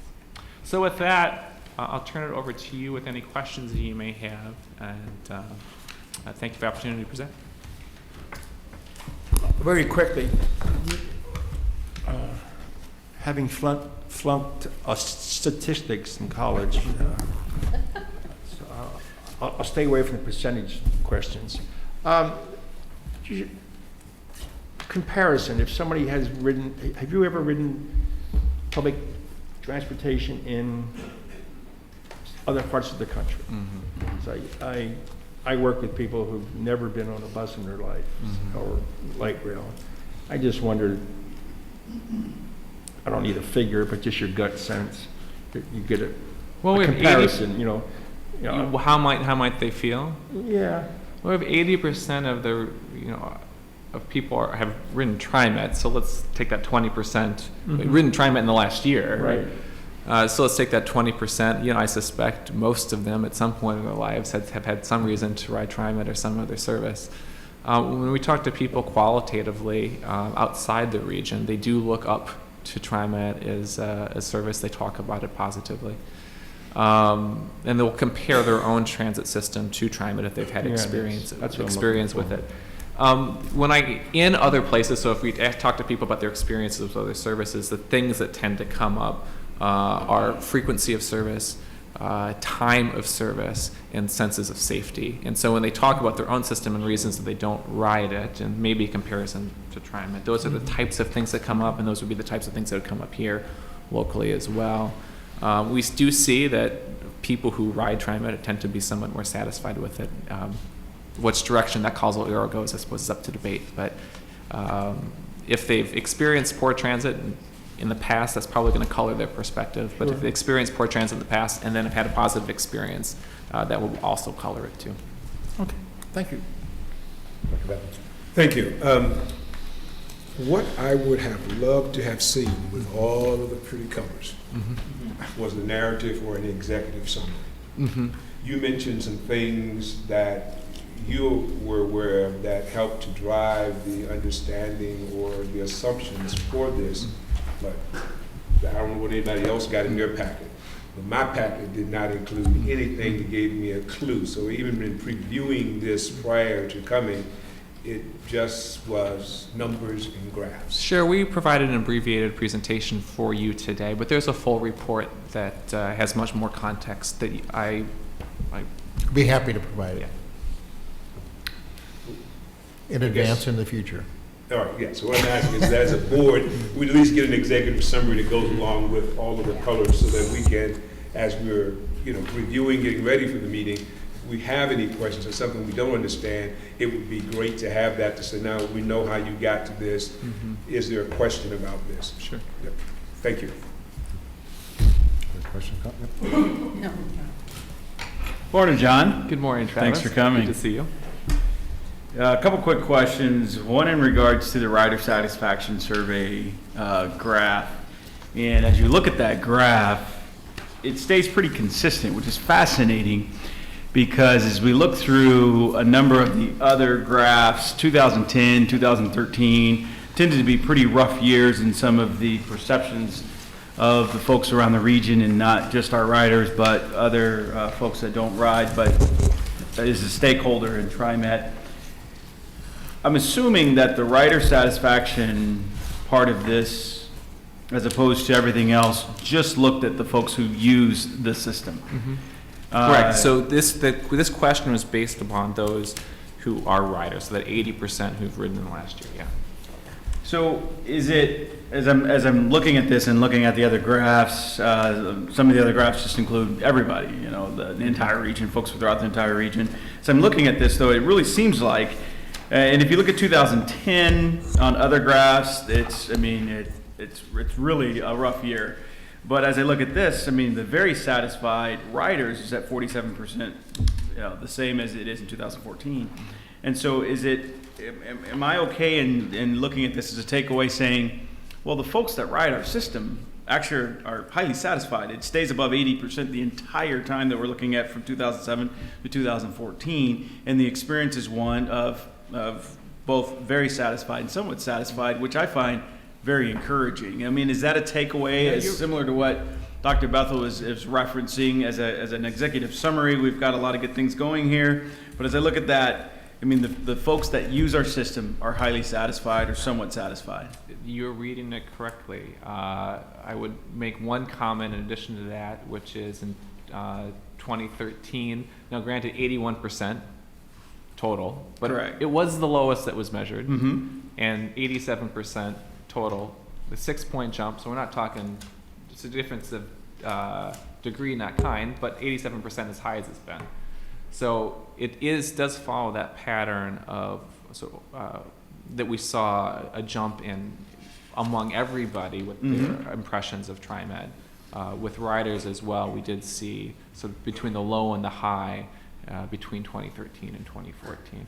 But your general point, among those who ride, even though there were cutbacks that had to be experienced, satisfaction remained high among those who are riders. Yeah, actually, it's pretty impressive as you consider that, especially, you know, some of the significant cutback that happened during the Great Recession. Mm-hmm. Still, the folks that actually experienced the system and rode, you know, either very satisfied, and the very satisfied numbers do stay pretty consistent with a low of 43% back in 2007.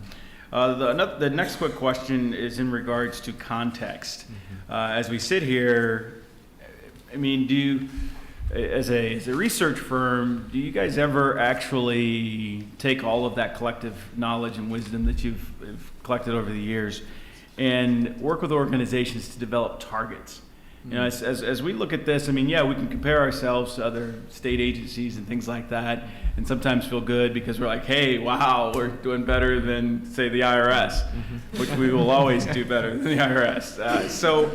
But is there, I mean, as we look at improvement in and of ourselves, are there opportunities to say, you know, in the industry that we're in, or not even other transit agencies, but maybe private industry, how do we take a look at what we can utilize as a long-term target or goal? Sure, that's a great question. A lot of these questions that were asked in the survey were benchmark questions that go back a while. Mm-hmm. You know, and thinking forward, an opportunity or something to consider is to look at surveys that have been done by other agencies, whether DHM fielded them or just other transit agencies out in the country that have asked questions. So we could sort of look at how specifically on a particular question type TriMet compares to another agency.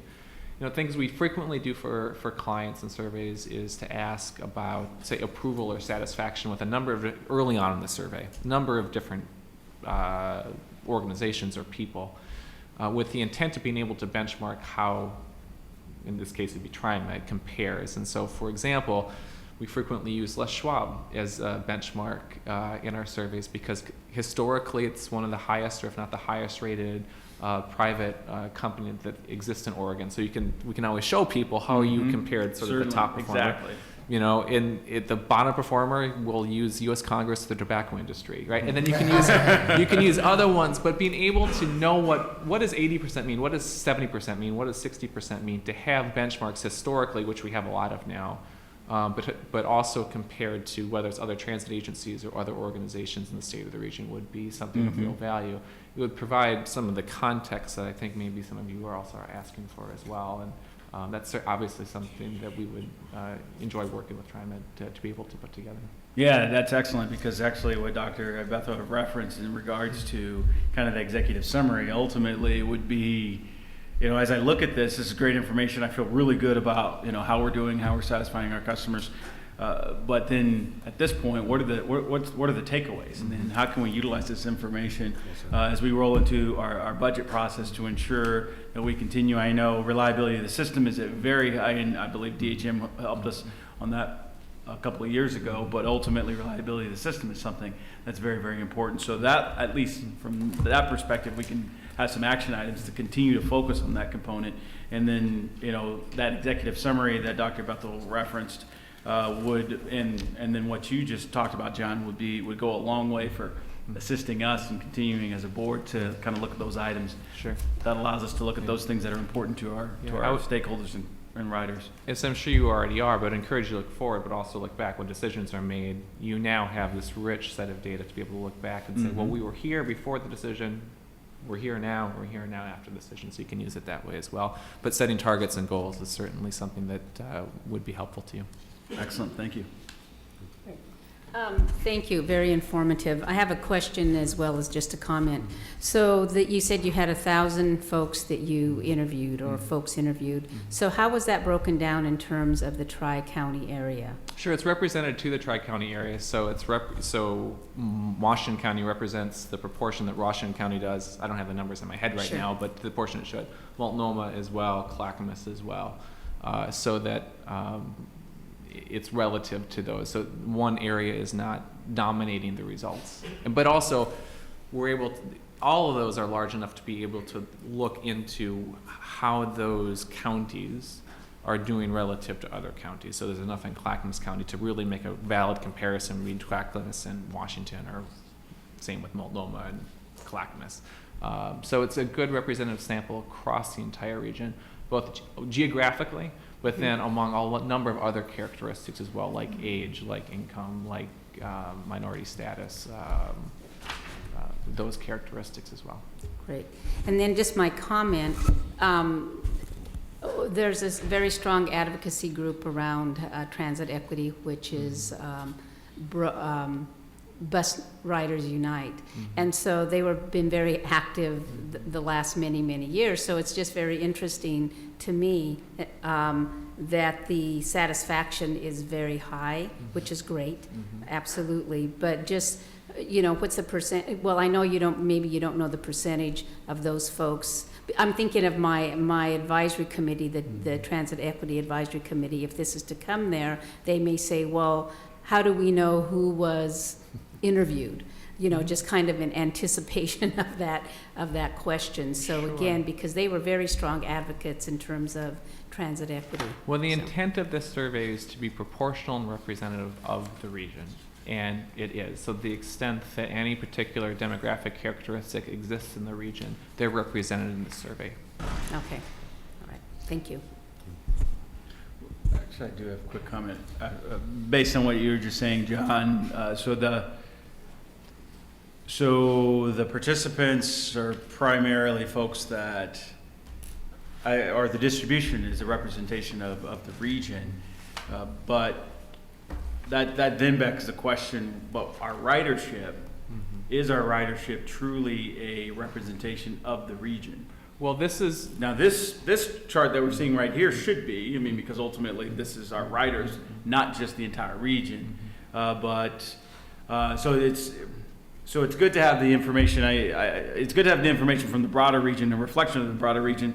on a lot of the other questions, but this chart that we're actually looking at right here does reflect the breakdown of population representation of our ridership. It does. So let's just do sort of the math game in our head. So we have 1,000 participants to start with. 80% said they were riders. So it's 800 people. Now, it's only a handful of times in a year I get a chance to survey 800 people. Right? If ridership was, and you can make lots of projections about a sample of 800. Now, if ridership were 5%, I suppose, and we only talked to 50 people, then I would be less confident speaking about rider satisfaction. But we talked to 800 riders. Right? So with a sample of 800, we can really be confident in knowing that they represent the ridership and these particular numbers about satisfaction. All right, thank you. This was very informative. I think the comments were very helpful here. And again, I feel good about what I see here. It'd be nice to understand the actions we've taken and how those affect this, as opposed to really just the general changes in the economy, which I think is one of the big drivers I'm seeing in a lot of this. So I'll look to the experts to tell us how to get some better information in that in the future, because I think we do want to understand where our priorities should be as a board in terms of putting our resources in the future. Thank you. Appreciate the opportunity. Yeah. Thanks again. I appreciate it.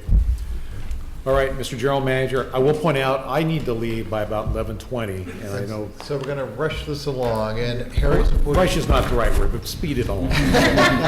Harry's support is going to give us. And I want to echo that too. I was just about to send you a note. I want to move along. I have to go 11:30. Lose our quorum. So with all of that pressure, Harry's going to give you a very very quick presentation on some of the Westside pedestrian rail crossing safety treatments we've been up to. And he promised even before the pressure that this was going to be very expeditious. So get the stopwatch going. Turn on that light, would you? I promise to be brief. You heard a number of comments this morning about the importance of safety in accessing transit. And I want to assure you that safety is paramount when we consider the design of grade crossings. And that's the presentation today is about pedestrian grade crossings. There are several factors that influence the treatments of grade crossings, and these include lines of sight of the pedestrians and rail operators, looking at the track geometry, speeds of the train, stopping distances, usage of the crossing. In other words, what is the density around the particular area, and then obviously the demographics of the users at the crossing itself. And I won't go into the particulars, but this is one of the examples that we use in establishing the warrants and decisions in deciding what types of treatments would be best at a particular location. And again, this is just an example of that. So you can see this is actually an actual photograph of an individual who is crossing, and you can see that this individual is exhibiting risky behavior. And what the general concept that we try to employ is one of channelization, one of trying to direct the individual to a particular spot to cross. And that is helpful because we want to provide information to the user as to whether or not it's safe to cross. And then secondly, it also helps the rail operator focus on a particular area rather than trying to scan a very wide area. So it's helpful in that respect. And currently there is a major development in the raincoat. And we are using two different techniques, actually, I'm sorry, three different techniques in this location. One is channelization, and we are using a concept called bedstead barriers to help channel pedestrians towards the crossing. And then if you look in the distance, and that's the photograph on the right, you'll see that there is a device just to the left, and this is a little bit better picture where you can see there are flashing lights. And then if you really look very closely, and it's in, oh, it doesn't work on a TV screen. At the very top where you have the X, it says railroad crossing. At the very top there's this little box. That little box is provides an annunciation to the pedestrian that says this is an active device and there's a train approaching. And secondly, what we also try to do is promote the concept of look both ways. What we don't have is a system that says the train is coming from one direction or the other. So we encourage everyone to look both ways because you never know when there's a second train approaching. When it's not possible to use just the bedstead barriers, and the barriers, by the way, are also designed to orient the pedestrian towards the direction of the oncoming train, so that provides them with more information. But if we really want to stop their travel and really pay attention, we use something called swing gates, and this is a concept that you see here. The pedestrian has to open it, and then it also orients them towards the direction of the train travel. So it is designed to slow people down. And again, we use these techniques where we believe it's most warranted. This is Beaverton Creek. Nike has a campus just on the south side of this current station. They are planning to develop it even further. Secondly, Tualatin Parks and Recreation is also developing a trail system that will be bisecting this particular station, and also to provide increased recreational use throughout the region. So this is just an example of where there's work in progress, where you begin to use the different design criteria in the site triangle to then develop what are the best treatments for this particular location. So in closing, safety is paramount. Our concept is to channel pedestrians through the crossing. We use both audible and visual warning devices to inform the pedestrian of an approaching train. And what's most important is that we continue to monitor and evaluate pedestrian behaviors. We're always trying to sense what is the best treatment, what is the best way to communicate with pedestrians and provide them with the information that whether it's safe or not safe to cross. And if warranted, we then begin to change those crossing strategies. I said I would be brief. That was good. That was good. Thank you. I don't mean to give this a short amount of time. I guess what I would suggest is if the board has some further questions on this, we could bring this one back again for some further discussion. But I'm really pleased that we're dealing with this, and I'll watch carefully the Beaverton Creek station with the new crossing, right? The yes. Pedestrian crossing, and how that's handled. That will be one that people will not be thinking about. And so will be very interested how the final design turns out on that particular one. Anything else? All right. Why don't we move then? Thank you very much, Harry. Why don't we move then on to our consent agenda? And for everybody watching, the items on the consent agenda are considered routine and may be approved by the board in one motion. However, the board may remove an item from the consent agenda for further discussion.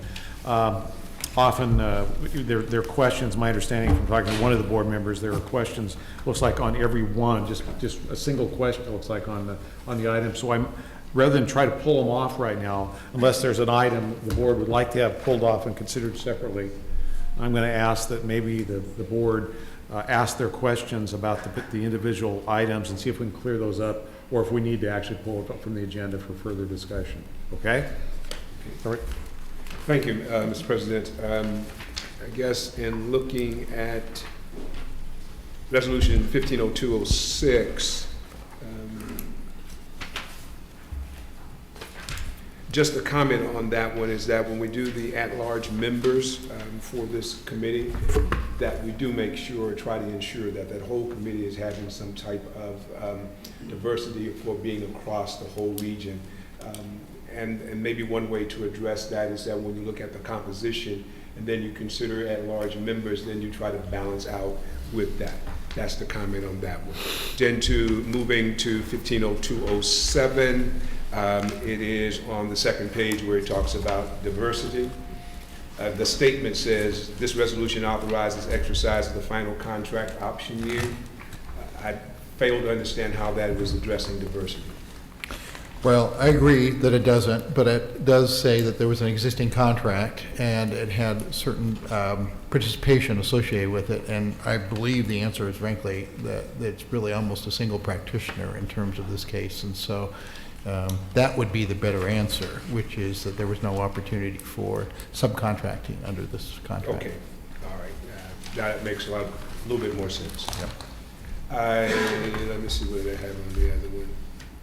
The other one has to do with 150208. It's just the time limit, and maybe I missed it as to this new, this contract. Is it for 1 year? We actually believe it will be, I believe the contract is for 1 year, but the services should be complete well within that time frame of actually selling the tax credits that are at issue there. That should be done pretty quickly. Thank you, Mr. President. All right, thank you. Any other questions or comments on the consent agenda? So again, remember the audience, we have 6 items on our consent agenda. The first is a resolution directing all ordinances be read by title only, standing resolution. Approval of the board minutes from January 28, 2015. A resolution ratifying the Special Transportation Fund Advisory Committee bylaws. And Director Bethel asked that we be careful in terms of the selection of the at-large members, which I think is good counsel. Resolution authorizing a contract modification, Northwest Occupational Health Associates for occupational medical services, which I said there's maybe limited opportunities for diversity, and probably need to be more clear about that, but that answered that question. And then authorization contract with Blue Tree Strategies for broker services for transit tax credits. This is one we know we need to see if we can take advantage of something offered to us by the legislature. And then finally, a resolution authorizing on-call contracts with Syntech Consultants and Landau Associates for on-call environmental site assessment and other environmental services, mainly looking at land. Right. So again, if there's no other questions, is there a motion to approve the consent agenda with those items? So moved. I'll second. Your motion is second. Is there any further discussion on the motion? All right, then I'll call the question. All those in favor of the motion to approve the consent agenda signify by saying aye. Aye. Any opposed? Any abstentions? Hearing none, the motion is approved unanimously. All right, let's move on to resolution 15-02-10, which is authorizing a contract with Emmerich Construction for the construction of the trolley barn renovation project. Mr. General Manager. Yes, Mr. Board President, members of the board, you might recall some past actions associated with this was actually as we transferred 2 of the trolleys to the St. Louis trolley project, and again 2 other of our vintage trolleys are operating and housed in Lake Oswego on the Willamette shoreline. That allowed us to begin to think about a reuse for the trolley building, which, as you know, is at a really key location for the system, right at the Rose Quarter underneath the I-5 overpass at Holiday Street. What this contract does is actually turn that space into workable space for our maintenance of way staff, particularly signals and traction electrification and other important disciplines who need central access and a central report area. Currently, we report all of those functions out at Ruby Junction, and that is on one end of our system and frankly not particularly close to the most critical parts of our system related to the reliability of the wires, if you will, and that's what these disciplines really deal with. So moving those individuals closer to the center of the system at Rose Quarter, which is in itself one of the most critical junctures in the system, we believe will help speed response to any reliability problems we have on the system. And also improve overall the amount of time that those employees actually can spend doing their work as opposed to traveling to the site where the work needs to be done. So that's been the long-term plan, and that's not particularly news to you, but I wanted to just give you that little bit of background. Related to this actual procurement, we did a 2-step low bid. So we actually asked contractors to submit qualifications. We found a small group that then met those qualifications and were highly qualified. And then we asked those qualifications for essentially a low bid. And out of that, we received very favorable price from Emmerich, but also from the other 2 proposers that we saw, or the bidders in this case, remarkably closely grouped bid prices, but Emmerich was the low. And again, we believe this is a very favorable price, and you saw it's actually substantially under the TriMet fair cost estimate, so we believe it's very good value. We did ask for a change order allowance, which is more typical and more necessary usually with low bid sorts of projects, which are really pricing the documents as they are, as opposed to working with us to develop those documents over time. In this situation, we thought that was the best approach and would provide the highest value to the public in that regard. One of the key things we always ask our proposers is to think about diversity and contracting with, in this case, MWESB contractors, because it's locally funded, not federally funded. Emmerich has proposed 10.2% of the work. My message to you is that we consider that the low ebb, and we will work with them to continue to grow that percentage as the work continues. So with that, I recommend approval. I think it's very good value, both in terms of the actual work and very important work for continuing to improve our reliability and response to system issues as they occur. With that, I recommend approval. Questions or comments from the board? Yes. Do the other people who submitted bids, was there a percentage of MWESBs higher? I don't know the answer to that question.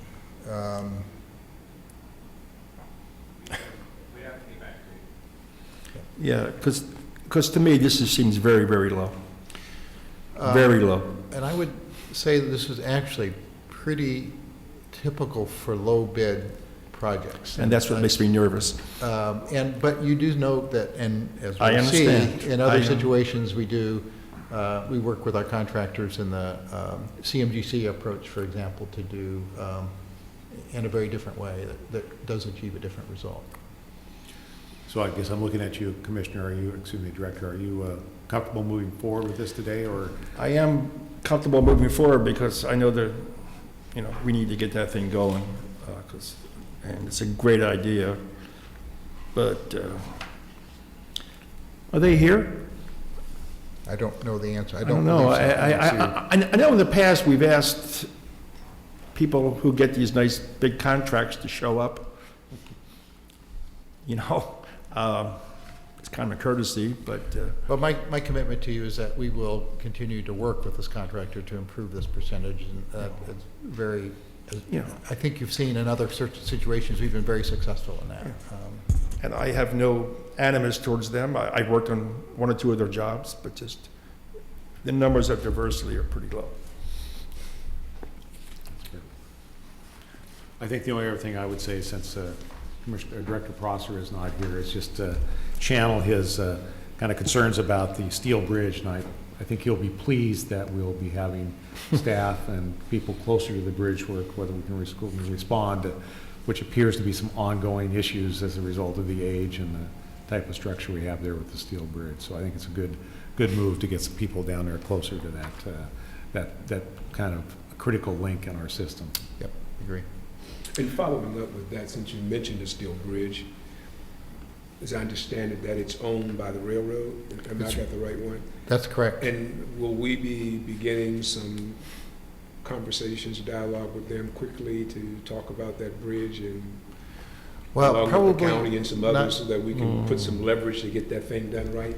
So not so quickly, but I would, and nothing with the railroad goes quickly. I would just be very candid. But I would also say that one of the things, not to steal the thunder from the budget, but one of our proposals for next year is to do some much more detailed study of the steel bridge and involve the partners, which include ODOT and the railroad, in that effort overall. We believe it's a bridge that's not only critical to TriMet, it's a statewide asset related to Amtrak service and freight service and connectivity. And as we begin to think about, for example, seismic stability and survivability of the region, we think it's an important asset. I know Multnomah County has a number of other assets crossing the Willamette River that have the same issues. So we will be putting together a much more thorough program to address that. Is the board ready to make a motion to? I'll make a motion All right, that's to approve Resolution 1502-10. Okay, is there a second? Second. Here's a second. Is there any further discussion or? With the record reflecting my concerns about diversity. Yes. Thank you. And reflecting staff's desire and commitment to work to improve that on this contract. Sure, of course. All right, good, good. All right. With that, then, I'm going to call for a question on the motion. All those in favor of the motion to approve Resolution 15-02-10, please signify by saying aye. Aye. Any opposed? Hearing none, the motion is approved unanimously. Thank you. Let's go on to a resolution 15-02-11 and 15-02-12, which is authorizing contract modifications with Stacy and Whitbeck, Inc. and CH2M Hill for the e-fare program. And obviously, you've run into some changing conditions and issues in the field, so we probably need to talk about those. Mr. General Manager. Yeah, Mr. Board President, members of the board, thank you for that introduction, but well stated, which is that as we began to implement the electronic fare system, you have previously approved a CMGC contract with Stacy and Whitbeck, and we did put an estimated budget at that time included in that previous approval. Over the last few months, as we've developed a design and work associated with that, this is the sort of the transit equivalent of remodeling a bathroom. We have discovered that some of the conduits aren't where we thought they were. Some of the complications of extending conduits or physical facilities have created other conflicts, and so, in other words, the work became much more complicated and frankly somewhat more expensive. But the other part of this that we discovered as we got into this is that we really needed to think a little bit more comprehensively about the work.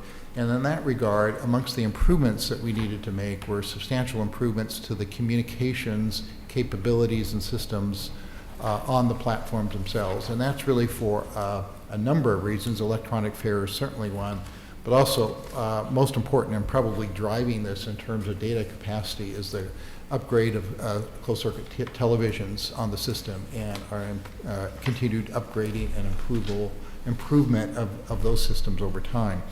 So needless to say, we think it's much more desirable from a cost standpoint and from a customer convenience and standpoint to make sure that the improvements we do for electronic fare are the one time we have to come back to these platforms and not have to come back later for example, CCTV modifications. So that we're trying to do these all at once.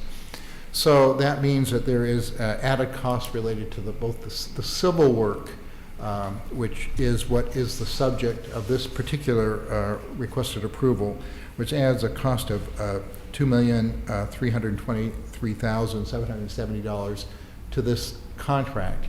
But I would also note that we will be coming back as design work on that, those communication cases and capabilities are progressed for some additional approval so that we install all of this at once as we march our way through the system from platform to platform. Accommodating that is the change for the CH2M Hill contract, which is $250,000 to actually finalize the design of that communication-related work. So I probably exhausted my knowledge of the topic, but there are experts in the audience if the board has questions. Questions or comments from the board? I guess I just want anybody watching this to understand this is a significant change order that we're seeing in front of us. But the way I look at these, because I've been involved in construction projects most of my professional career, is if you ask the question, if you'd known the situation going into this, is this a good cost based on what it would cost to do that? And I'm looking for you to tell me that yes, had you known this, it was the actual field conditions, this probably would have been the right cost to do this. Absolutely, and I would even say that we think that it's probably very good value. And again, we're getting, I think, good efficiency by combining these efforts in one place. And I think overall, it's still it's a very good value for TriMet. Yeah, I think that is the other thing. We're actually adding additional work here to help improve safety of the system by addressing this issue now and combining both these. And so I think that's the only smart thing to do. We don't want to come back and rip things up again to put the CCTVs in. So I just want people to understand if they look at this, they need to look at change in field conditions as well as additional work that we're adding to this project. Exactly.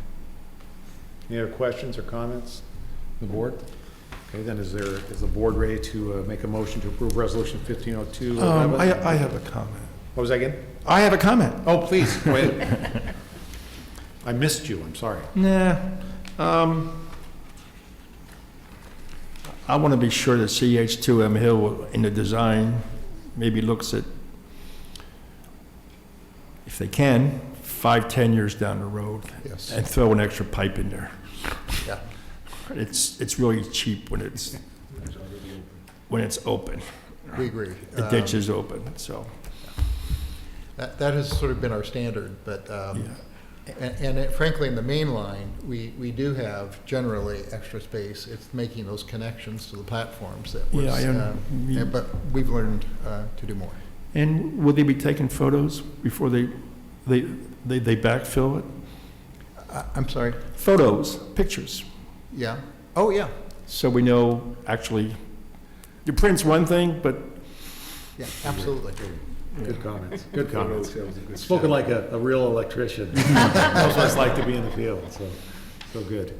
Okay. So then, with that question, I will make a motion. Okay. A motion Pass.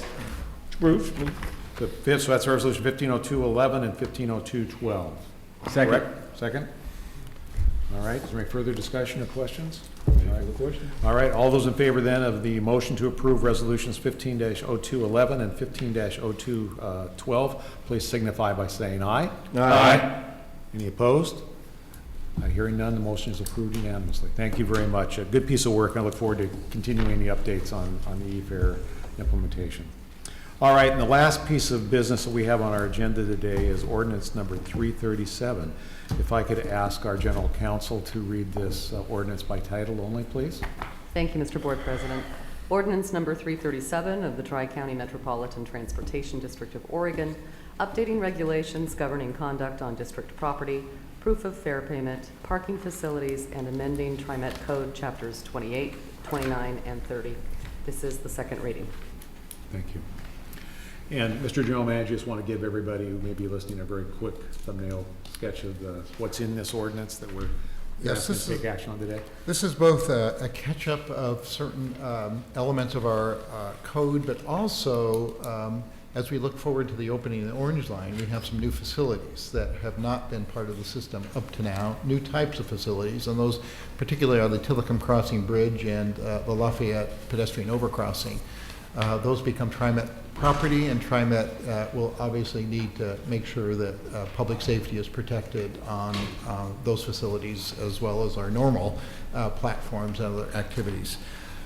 So that's one of the major reasons for this review, was really to think ahead about the Orange Line and the kinds of challenges, and making sure that our staff have the tools that they need to ensure public safety as we move ahead with the new line.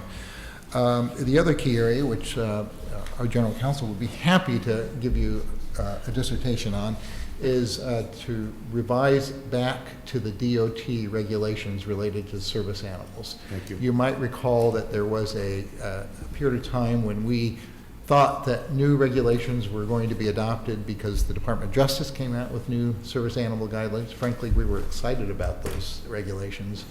But as time has passed, the DOT has chosen not to implement the Department of Justice guidelines, so it's required that we go back to the Department of Transportation guidelines that were pre-existing. And I already gave you my dissertation at our last meeting, so I will spare you this time unless you have questions. Comment. Drones? It just passed, the feds just passed the law that you can, for the commercial rules. So I don't believe that that is a TriMet regulated activity, but I do believe the FAA will have something to I say. just don't want to see a drone on the bridge in front of a train. But By way of FYI. a comment, since we've got just 1 minute, I would note that on YouTube is a spectacular video from somebody who's used a drone to fly around the Tillicum Crossing Bridge, so. Oh, interesting. Yes, but I bring that up because I'm working sort of with a contractor that wants to do something like that. Yeah. So, Again, thank you to staff for putting this together. I think you've done a good job of anticipating the issues that will occur as a result of us opening up the new line and this new bridge. My belief is you're going to be back sometime in the future as a result of learning on this. So I think this is a really good first step, and we'll see how many things come up over the next year or two as the thing starts to get used. If I might note, because I did have this question from Board Member Saragosa previously, but just to note that what people now know as vaping is also now broadened to be included in our ordinance related to no smoking. So the same territory that is no smoking will also be no vaping. And just wanted to make that. And thank you for that. I'm pleased to adopt that. Okay. So, are we ready for the question? Go ahead. Can you just one quick thing? We have a no smoking and now no vaping. I'm just curious. What about the Skoll brothers? I think is it any Is that already in there? That's tobacco chewing tobacco. Chew.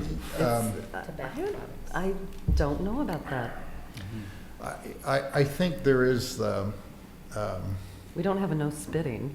yeah. That's a good question. Maybe we could ask you to look at that if we need to. I'm happy to, yeah. It's a good comment, Director. Yeah. Yeah. And again, the no smoking is really very limited to spots in the system, drip lines of shelters and that sort of thing. We actually do have some ability to extend that with this ordinance based on where the electronic fare system goes into place and sort of beginning to define some somewhat broader areas that are no smoking as well. At least we're not the 5 golf courses that are going to be impacted in the city of Portland. There you go. All right, so I think we're ready. I'll for make the a motion. All right. Mr. General Counsel, would you like to please call a roll call vote? Thank you, Mr. Board President. We'll start with Director Esmond, Aye. Director Bethel, Aye. Director Warner, Aye. Director Saragosa, Aye. Director Stovall. Aye. The ordinance passes. Ordinance number 337 will have an operative date of July 1st, 2015. Okay. Thank you very much. Thanks. All right, that's all I see on our agenda as presented. Is there anything else that the board or staff indicates we need to bring forward to today's meeting? Okay, with that, I'm going to adjourn our meeting for today. Thank you very much. Very informative meeting.